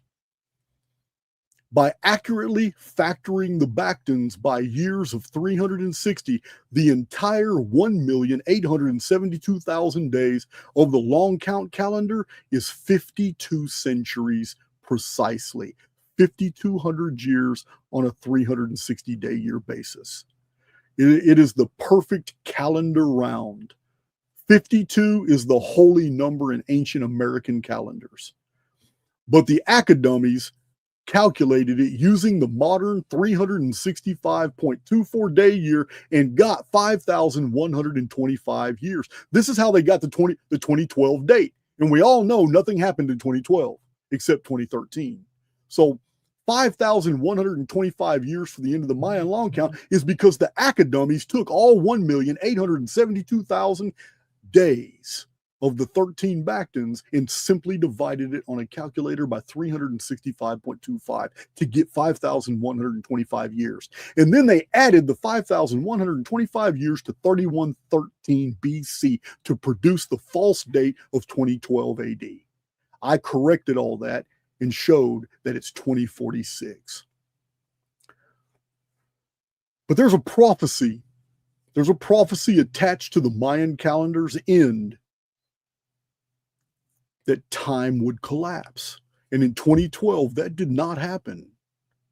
So what makes it worse is that the Mayan year, this is in the Mayan records. Any Mesoamerican scholar can tell you this. The Mayan year was called a tun, or a ton.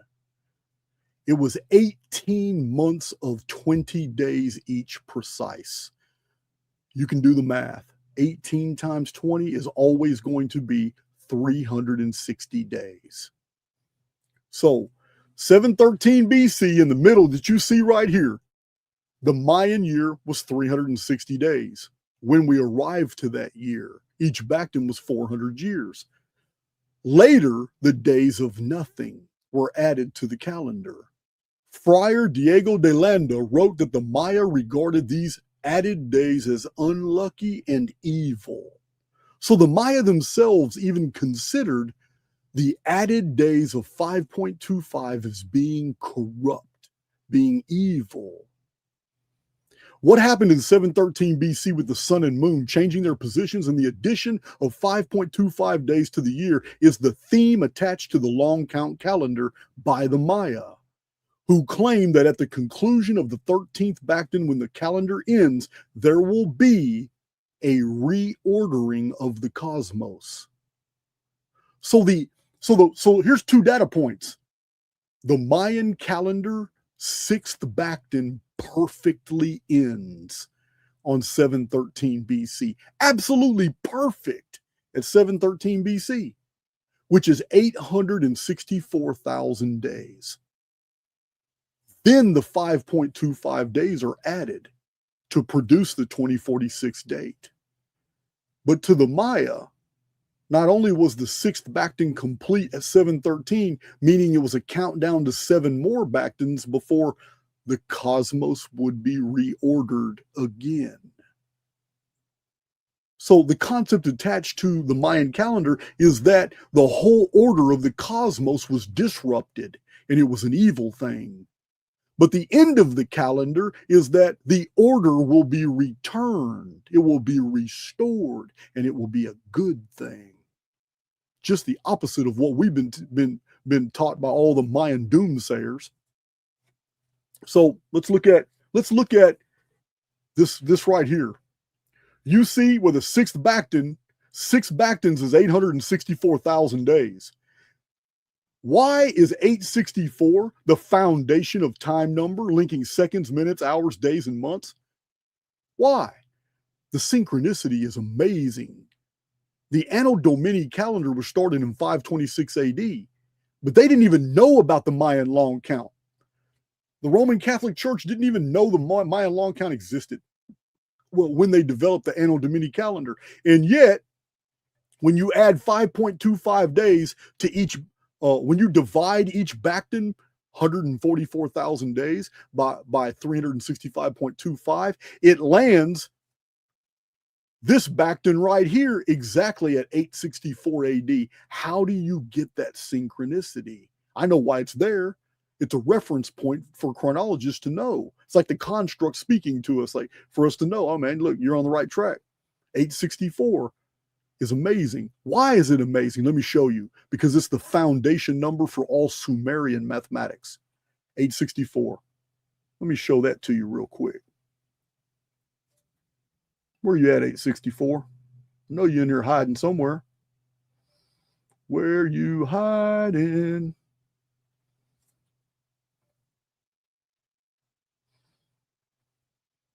Here it is. Oh, it's always something. Stop that screen. Share this one. I got to keep going back and forth. All right. You can't make this stuff up. The calendars of old all have base denominators of 144. The Bactons are 144,000 days each. 13 Bactons is 1,872,000 days for the full length of the Mayan Long-Count.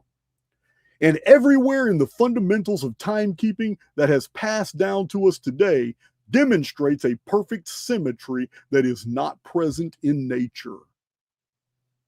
1 day is 86,400 seconds, 864. 60 days is 86,400 minutes. 360 days is 8,640 hours.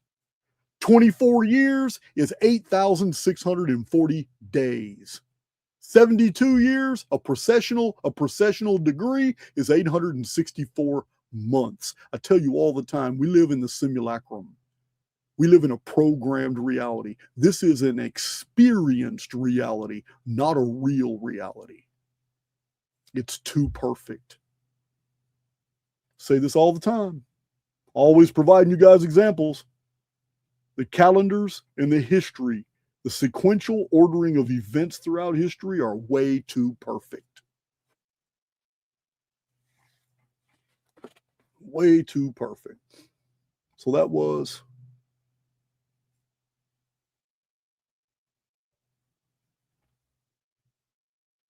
hold on. Man, I wish StreamYard would let me scroll the way through my own files like I want to. Get back to the Mayan calendar.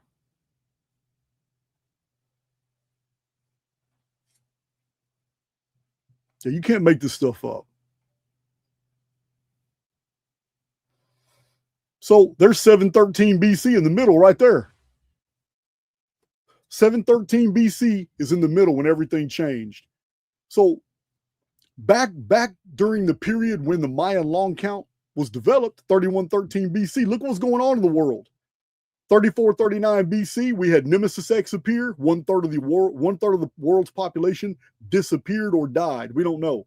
But 3439, this is what happened here. It's called the Gihon flood. It's the appearance of Enki. It's the appearance of Etana. It's the appearance of Enoch. They're all the same person.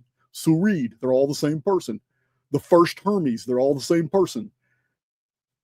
So we have 3 Mayan backed into the Great Flood, the Typhon Flood, which ended the Mahayuga period of 3,000 years that I've done a whole nother video on. 2239 BC, the Great Flood of Noah, the Typhon Flood, the day the sky fell, the collapse of the vapor canopy. That was 3 Mayan backtons between the appearance of Enki and the gods and the Anuna and the Gihon flood. From the Gihon flood to the Noahic flood was exactly 3 Mayan backtons, 144,000 times 3, which is 432,000 days. This is the Sumerian sum of 2 Ner, of 2 600-year periods. This is only 12 centuries, 432,000 days. I've showed this many times. It's only 12 centuries. 432,000 divided by 360 days of the celestial sphere is 1,200 years. It is the 1,200 years of the pre-flood world of Vulcan's reign. Vulcan is the phoenix. This is in the Phoenician records. So we have this amazing parallel, because 864, here's 864 AD. 864 AD is the 10th Bacton. 10 is the number of completion in old mystical systems. 864 AD is the 10th Bacton is complete. It is exactly 1,440,000 days of the Mayan Long-Count calendar from 3113 BC. But not only that, look what happens starting 864 AD.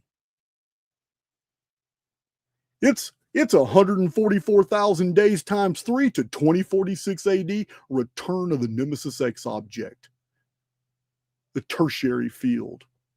It's 3 Mayan Bacton all over again, right there. So simple. You can't make this shit up.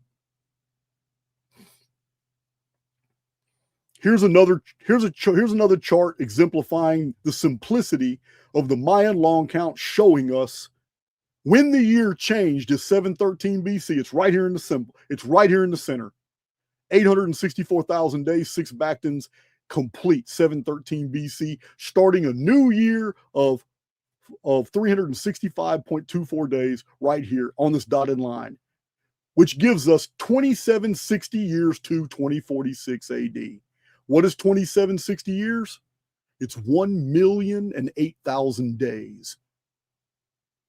That's 2,760 years. It's precisely 5 Phoenix cycles right here. This bridges the Phoenix phenomenon to Nemesis X and the Mayan long count on the year 2046. It's all here. Here's another way of looking at the Mayan long count. Oh, we're not done. We are not done. We're getting there. The Bactons never change. They never change because they're a day count system. In a day count system, it doesn't matter how many years. They're counting the days. The Maya were counting the days. So a Bacton is 144,000 days. It's 400 years of days that are only 360 days each in the pre-flood world and after the flood till 713 BC.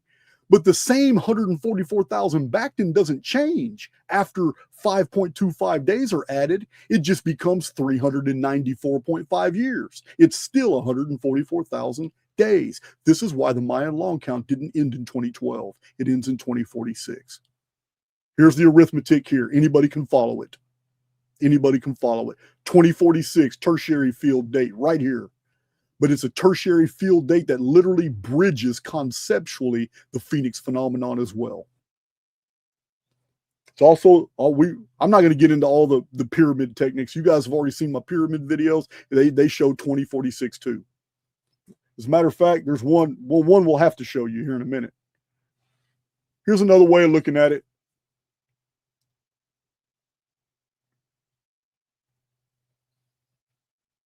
Let's see, Mayan long count calendar right here to 2046.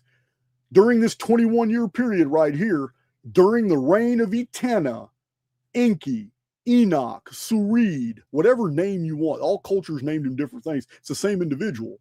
Architect of the Great Pyramid. All these calendars began here in this 21-year period.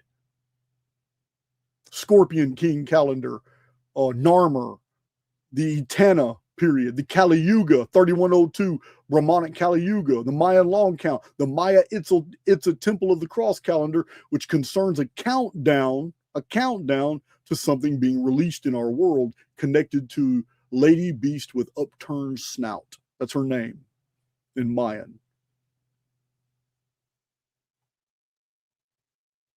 Here's a return to our calendar right here. But we still have other things to look at, such as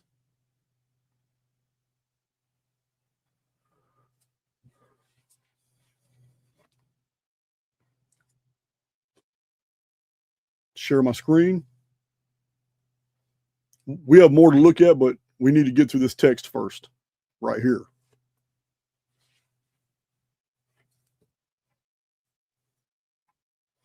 What happened in 713 BC with the sun and moon changing their positions and the addition of 5.25 days to the year is the theme attached to the long-count calendar by the Maya, who claim that at the conclusion of the 13th Bacton, when the calendar ends, there will be a reordering of the chaos. Everything we've been told is just like the Judeo-Christian model. All the doom saying, all the great world ending, world destruction, all these things are attacked. And it's bled through culture, it's bled through publishing, it's bled through for centuries. But we keep coming across data that shows us otherwise, like the cuneiform talking about the return of Nibiru. It's all good stuff. The flowers are going to bloom again. The cattle will multiply. There will be peace throughout the earth. The king will reign securely. Yeah, it's just the opposite of what we're being told by the doomsayers. So the Mayan Long-Count too, we're told is great destruction of the world. No, not to the Maya.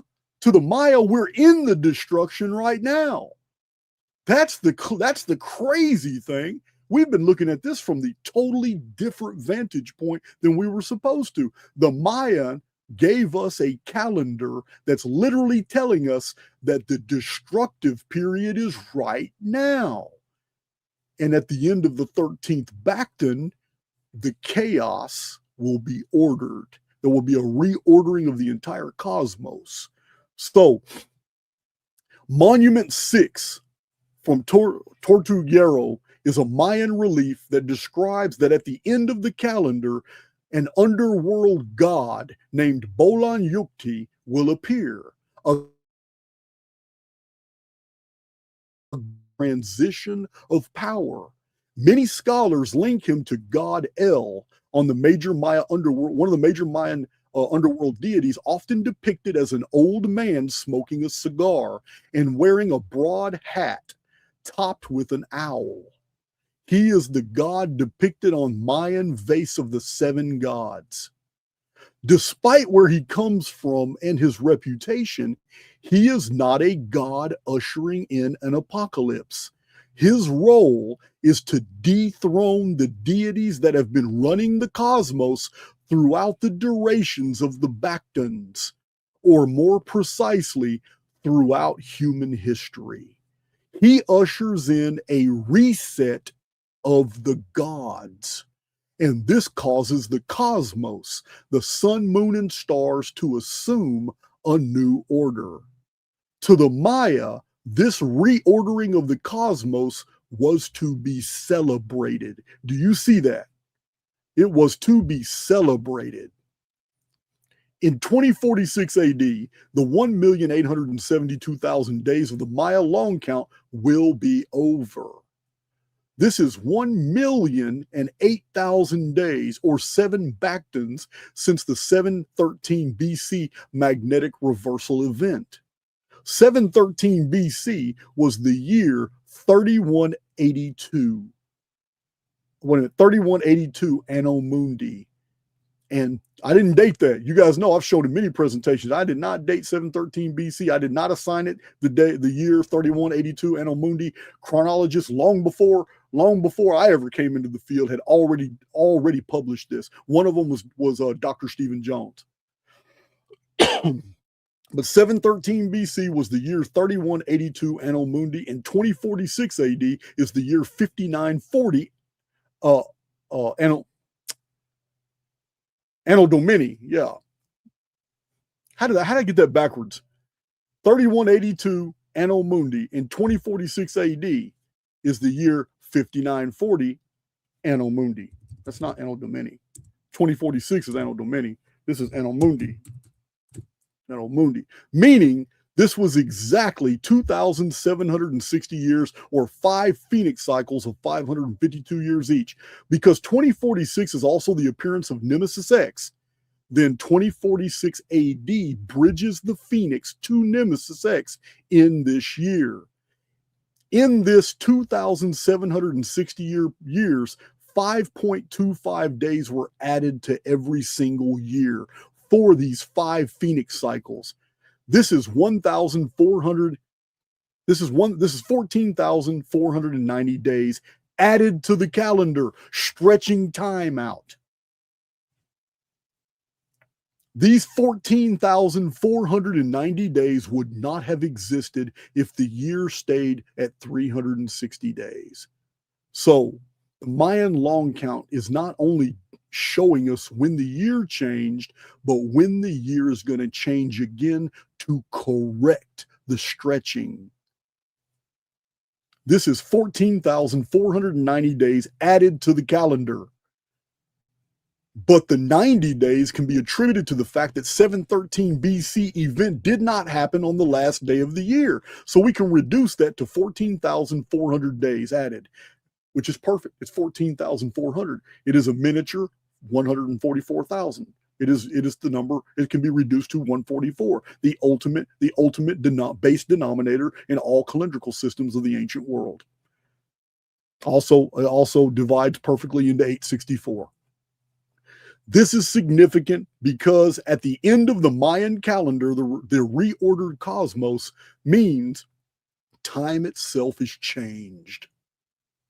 In the book of Revelation, it reads that a third of the sun, the moon, the stars, the day and the night are removed, and that the dragon, controller of the world, is wrathful because he realizes his time is short.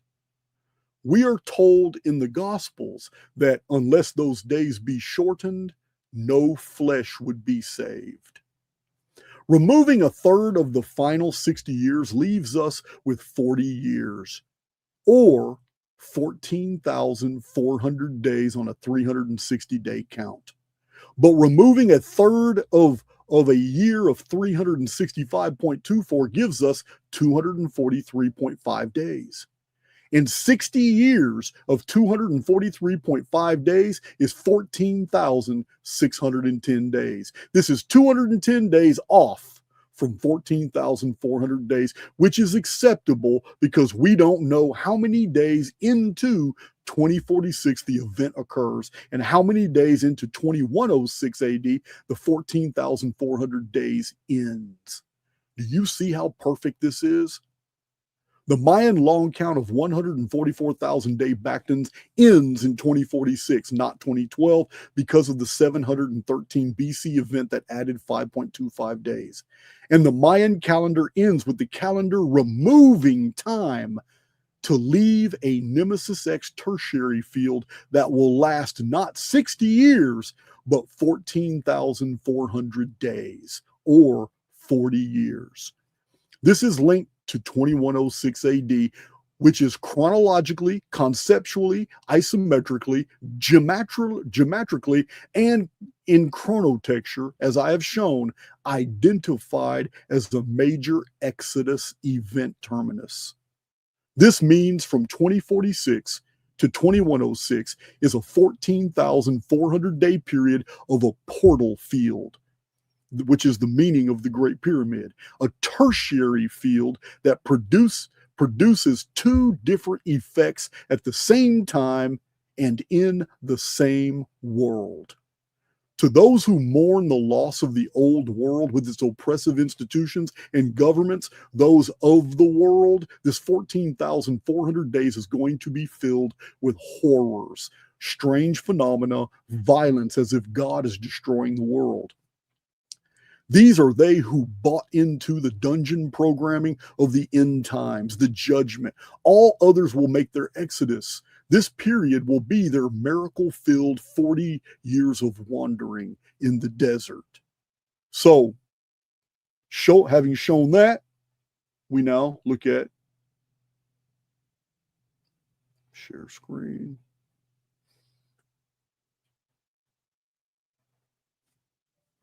We have too many videos on the Great Pyramid and its measurements referring to Exodus. We're not going to do them here. But we can never ignore that. Where is this? How did that happen? How did that happen? Share screen. Come on, man. There you go. Yeah, we can never ignore that engineer David Davidson in 1924, after spending at least a decade studying the measurements of the Great Pyramid, published something that was so far beyond anybody's understanding in the 1920s, but he still left his research in his book for everybody to see in the future. But in studying the base diagonals of the four cornerstones of the Great Pyramid, he determined that for some reason, there is a geometrical timeline encoded in the Great Pyramid, and that this timeline involves the motion of the sky, and that he didn't understand why, but the Great Pyramid records a timeline of world history when the motion of the sky will change after 2045. You can't make this shit up. This is from 1924. Right here. He called it the longitude of perihelion. 2045, he put in his book in 1924. He called it an orbital timeline. It's Earth's orbital timeline ends in 2045, and in 2046 begins a new sky. It's right here, 2045. You can't make this shit up. That's David Davidson, 1924.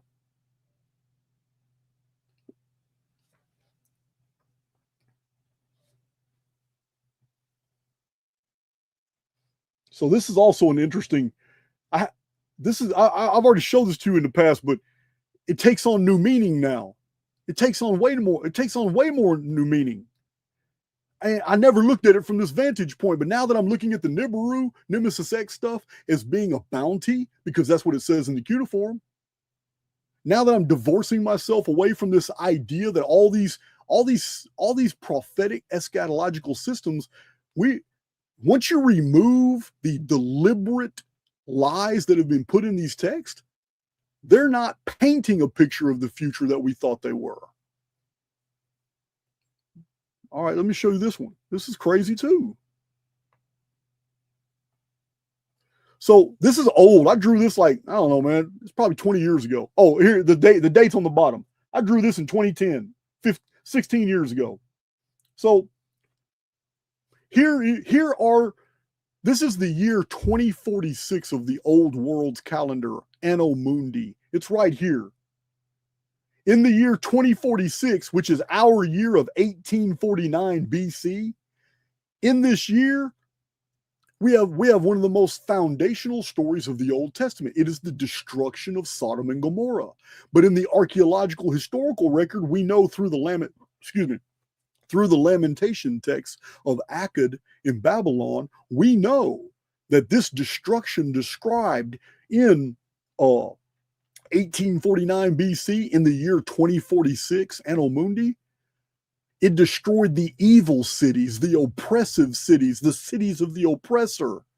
And their destruction was actually a boon for everybody who survived. I've never put it together like this before. I always think this means the whole world's going to be destroyed because this is a prophetic foreshadowing. I went with the Judeo-Christian interpretation. The story of Sodom and Gomorrah is going to be about the destruction of the world in the future. No, it's not. It's about the survival of everybody who wasn't evil. That's what it's about. We've been looking at it from a totally different, the wrong vantage point. Sodom and Gomorrah, Admah, and Zeboim were destroyed, but the little community of Bela was guilty of nothing, and they survived. And all the nations survived around that area as well. It was the evil that was taken out. If you don't think Sodom and Gomorrah were evil, you need to read the book of Jasher. Book of Jasher has many chapters about what was going on in Sodom and Gomorrah and what they were doing to foreigners and travelers, and it was terrible. It's terrible. They even developed public displays, machines that were put in public, that what they would do to people. So it's they did it for sport. So we've been looking at it the wrong way. Sodom and Gomorrah isn't a story about the future destruction of the world. It's not a prophetic foreshadowing. It's a prophetic foreshadowing of all those who are surviving because they're not participating in the oppressive acts the Sodomites were doing. Remember, removing the Judeo-Christian elements from the book of Revelation paints a totally different picture. So, yeah, this is here. That's 2046 of the old world's calendar. But in 2046 of our calendar, again, we have Nemesis X appears, tertiary field appears. And if the prophetic model holds true, then according to this model, which I drew 16 years ago, then it means in 2046, it is the controllers, the elite, it is the base, and it is the wicked that are dealt with. There is nowhere in this story that holy people were taken out. It was evil cities and evil culture. In fact, the holy people escaped. Lot and his daughters escaped the destruction of Sodom and Gomorrah. Anyway, I'm a Southpaw, Overcat 138. I'm a Southpaw. You can tell by the way I write.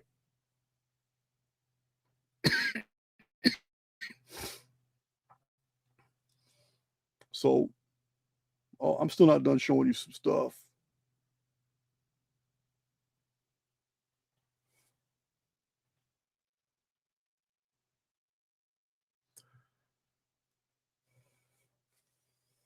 So this changes a lot, guys. This is also a major eye-opener concerning the Great Pyramid and why it's still mysterious today. Why we can isolate so many amazing geometrical, mathematical, trigonomic features about the Great Pyramid and still not understand its engineering function. There is no way a structure that large and that meticulously detailed, made out of different compositions of stone, could not have some type of technological or engineering function. It does. The reason we can't clearly see it today is because it was not built on Sol's plane. Look at this chart. 713 BC was because basically it happened because the terrasphere is a world that is in contact with another plane. It is the Nemesis plane, another plane, the Phoenix plane. We are dealing with planes, not planets. However, Nemesis, the dark star, way down here on its plane is where Nemesis X, there's Nemesis X, there's the dark satellite, which we'll talk about some other time. There's Nemesis X, there's Phoenix. Our moon came from the Nemesis plane. Earth is from the Nemesis plane.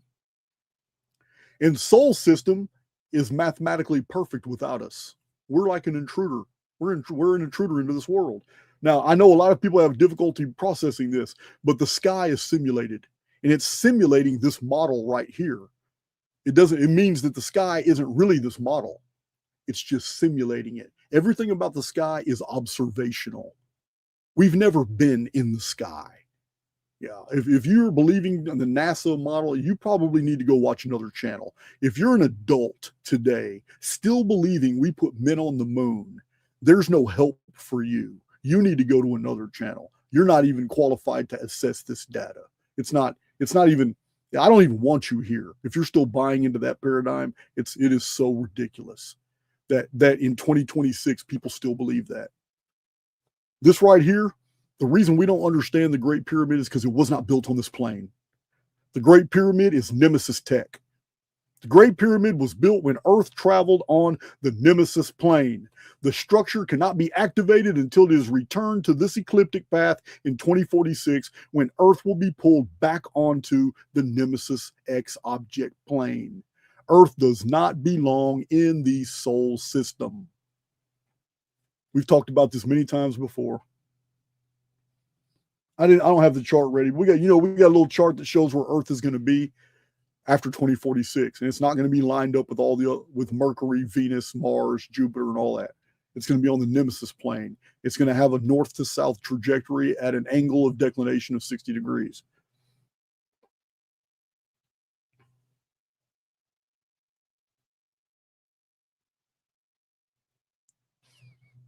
So, all right. And of course, we haven't looked at this in a while, but Nemesis X and the Phoenix chronology document the points of field convergence with the terrasphere.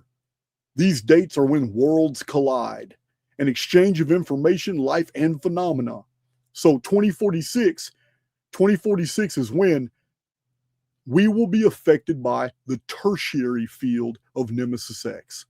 2046 marked by the Mayan Long-Count, by Nemesis X, Nibiru, the cuneiform prophecies of a bountiful season coming. The tertiary field, our world, the world of experience, which is not a real world, it's the simulacrum.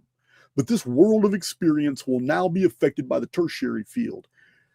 If you're vibrating at the resonance of the base, of basically, if you have bought into the dungeon programming of the world's being destroyed, everything's falling apart, that is the world you will experience. In the tertiary field, if you're vibrating on a higher plane and you're not buying into the fear mongering and you're seeing it as a portal into a whole new world, you're buying into that experience. You will experience what you resonate with. Those in tertiary fields resonating really high produce magical things like the Voynich manuscript. And they end up being trapped in our world when the convergence field is gone after 2046. This one's going to last for 1,440 days at the end of the final 13th 144,000 day Bacton. 2046 begins this convergence field. But it also has like a quaternary field attached to it because Phoenix is still just a few years before this, and the Phoenix arithmetic of Phoenix cycles from 713 BC to this event matches the end of the Mayan Long-Count. It matches the arrival of Nemesis X. Nemesis X is not something that we're just throwing out there. All my Archaix veterans have seen this, and they know that we need to add to it because we have even more data. But 2046, an independent chronology of the Mayan Long-Count, completely independent of the Mayan Long-Count, completely independent of David Davidson's 2045 terminus period as seen in the base diagonals of the Great Pyramid. Nemesis X is an independent data set. It's got a 732-year aphelion and a 60-year perihelion. It is 792 years perfectly, and 2046 is when that field returns to our world. This is an independent data set, just like Douglas Vogt of the Diehold Foundation produced the data for 2046 being the next pole shift. Totally different data set. He did not use any Archaix data to produce his date. His formula was different. 2046 is the next magnetic reversal. And in that magnetic reversal, it begins a tertiary and a quaternary field that's going to create different phenomena for different people. And it's going to be entirely your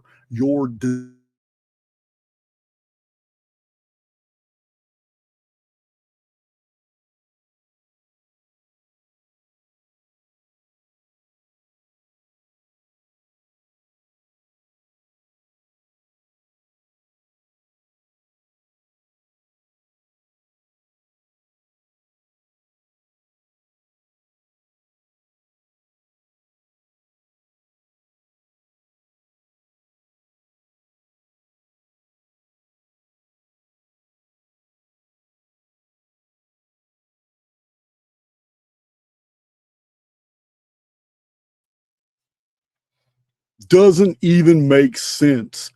I am not even on my Wi-Fi. I am on the portable Wi-Fi. I am getting attacked. There's a whole lot of people that don't like me, and there's a lot of people that don't want to see me grow.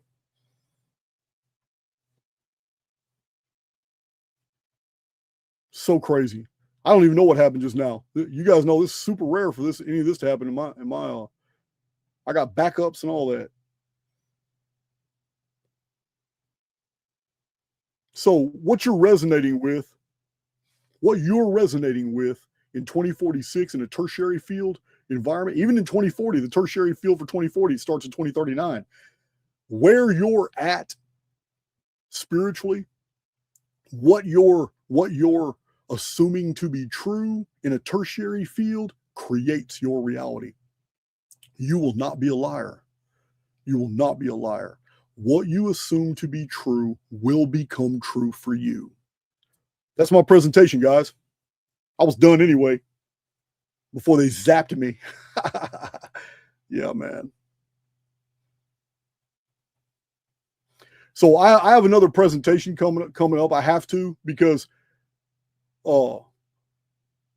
it's just one thing's leading to another. One thing's leading to another. Did I make my case? Can I get a yes to a love for coffee? And did I make my case in here that 713 BC is the year everything changed? Now you understand why I was so adamant about all my research on the zodiac, all my research on the 360-day year. So all my research on how the Egyptians factored time, a year being 30 days. Now Graham Hancock lied about that. Now you understand why all those data sets had to be released and verified first before we actually put it all together with 713 BC. Now we have the exact date the whole world changed, and why all these other things didn't come till later. So if I made my case, and if you love coffee, then just say yes. I've been so busy. I haven't shaved. I haven't done anything. I'm losing my pretty. I got to shave, get all this done. Thank you guys for your support. So I have to do another video, because I see, like, I blocked somebody today because you guys already know I have zero tolerance. You're not going to be flippant with me. You're not going to be flippant with me about anything. You're not coming into my house with that BS. I don't care how learned or educated you pretend yourself to be. But I have a real problem with Egyptologists, because they have assumed things to be true that are easily disproven. And one is the chronology of Egypt. They assume that Egyptian civilization and that the first 5 dynasties of Egypt go back to the 25th century BC, and they do not. Egyptologists today have to ignore Professor L.A. Waddell's research, which shuts the entire debate down. So we're going to bring Professor L.A. Waddell's research back to the table. The reason Egyptologists have to ignore this genius of chronology is because if they accept Professor L.A. Waddell's assessment that means of Egypt, the very first pharaoh, is the 19th century BC, and these comical timelines that they borrowed from Manetho, which are so dumb, but that's what Egyptology is based off Manetho's chronology. So Egyptologists buy into this crap from Manetho, and they ignore this scholar, Professor L.A. Waddell, because they can't accept a 19th century BC inception date, because that puts the age of Egypt even with Sumer, Akkad, Elam, Hittite, Anatolia, Syria, what else? Rashamra, Ugarit. They can't accept it. They can't accept it. They need Egypt to go back to the 25th, 26th, and 27th century. They have to get an Egypt. They have to misdate Narmer, the Narmer palette, Scorpion King. They got to put it all the way back to about 3000 BC to 2600 BC. They must, because if they allow for true chronological arguments to take the floor, the world will wake up and like, oh shit. If the first dynasty of Egypt is the same as the first dynasty of Sumer, as Professor L.A. Waddell shows, who built all these pyramids? Because these pyramids by Egyptologists are dated to the 26th, 25th, 24th, and 23rd century BC. They are all antediluvian.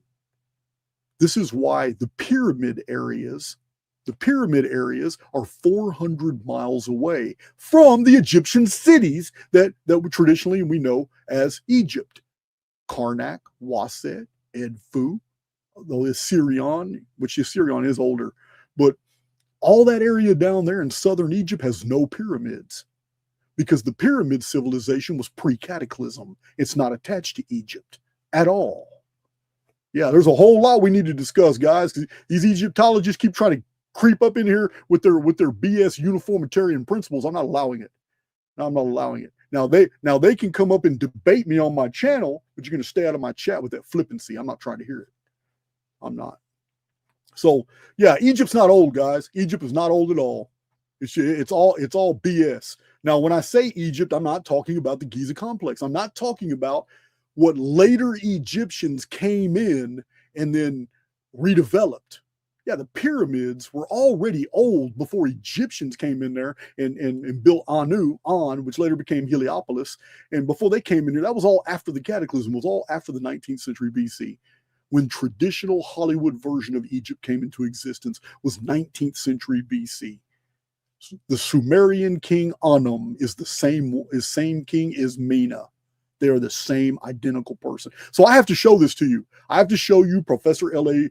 Waddell's research so you can know too that Egypt is not old, and that when we apply the true chronology of Egypt to the historical events, they all match up. Professor Waddell does a genius job of it. It all matches up, but he wrote it over 100 years ago, so it's easy to ignore. And that's all they want is for people to ignore this, because once you know it, you realize, holy shit, somebody else built the pyramids. I love you guys, but we're done. Made my case on this video. Somebody share this with Marty Leeds. But I'm done. I'm out of coffee anyway.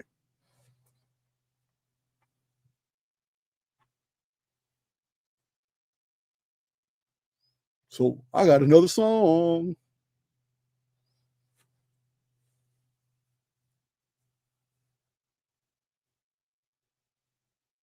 Loving all coffee, y'all. Let's go with how about this one?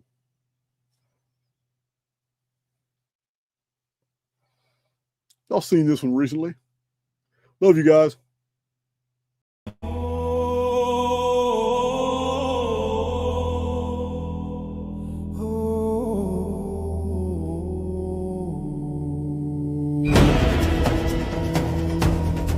Oversoul awakened, in the shadows we rise, simulacrum shatters, echoes of the wise.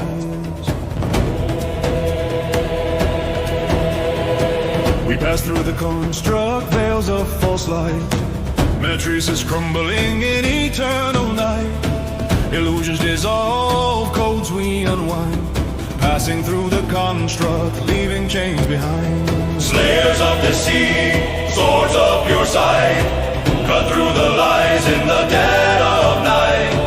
Elites in their shadows, AI's cruel game. Slayers of deceit, we call out your name. Guardians of truth, we stand unbound. Phoenix rise and thunder loud. Guardians of truth, the veil we tear in the simulacrum we declare.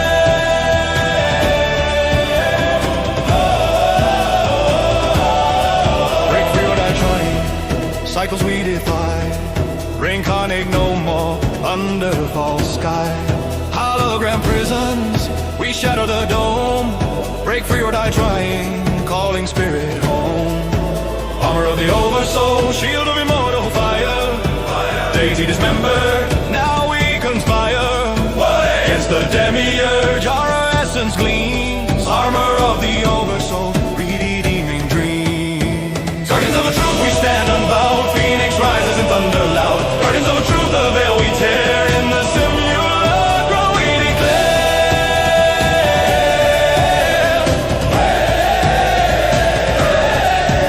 We tread carefully in the dark, whispers of the void.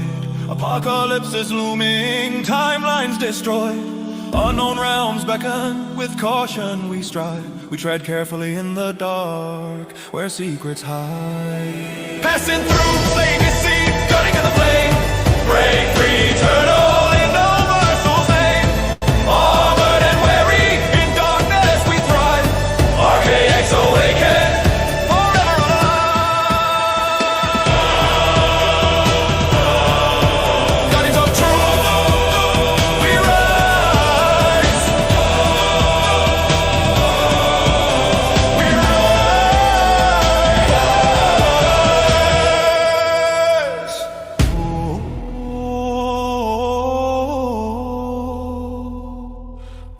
right.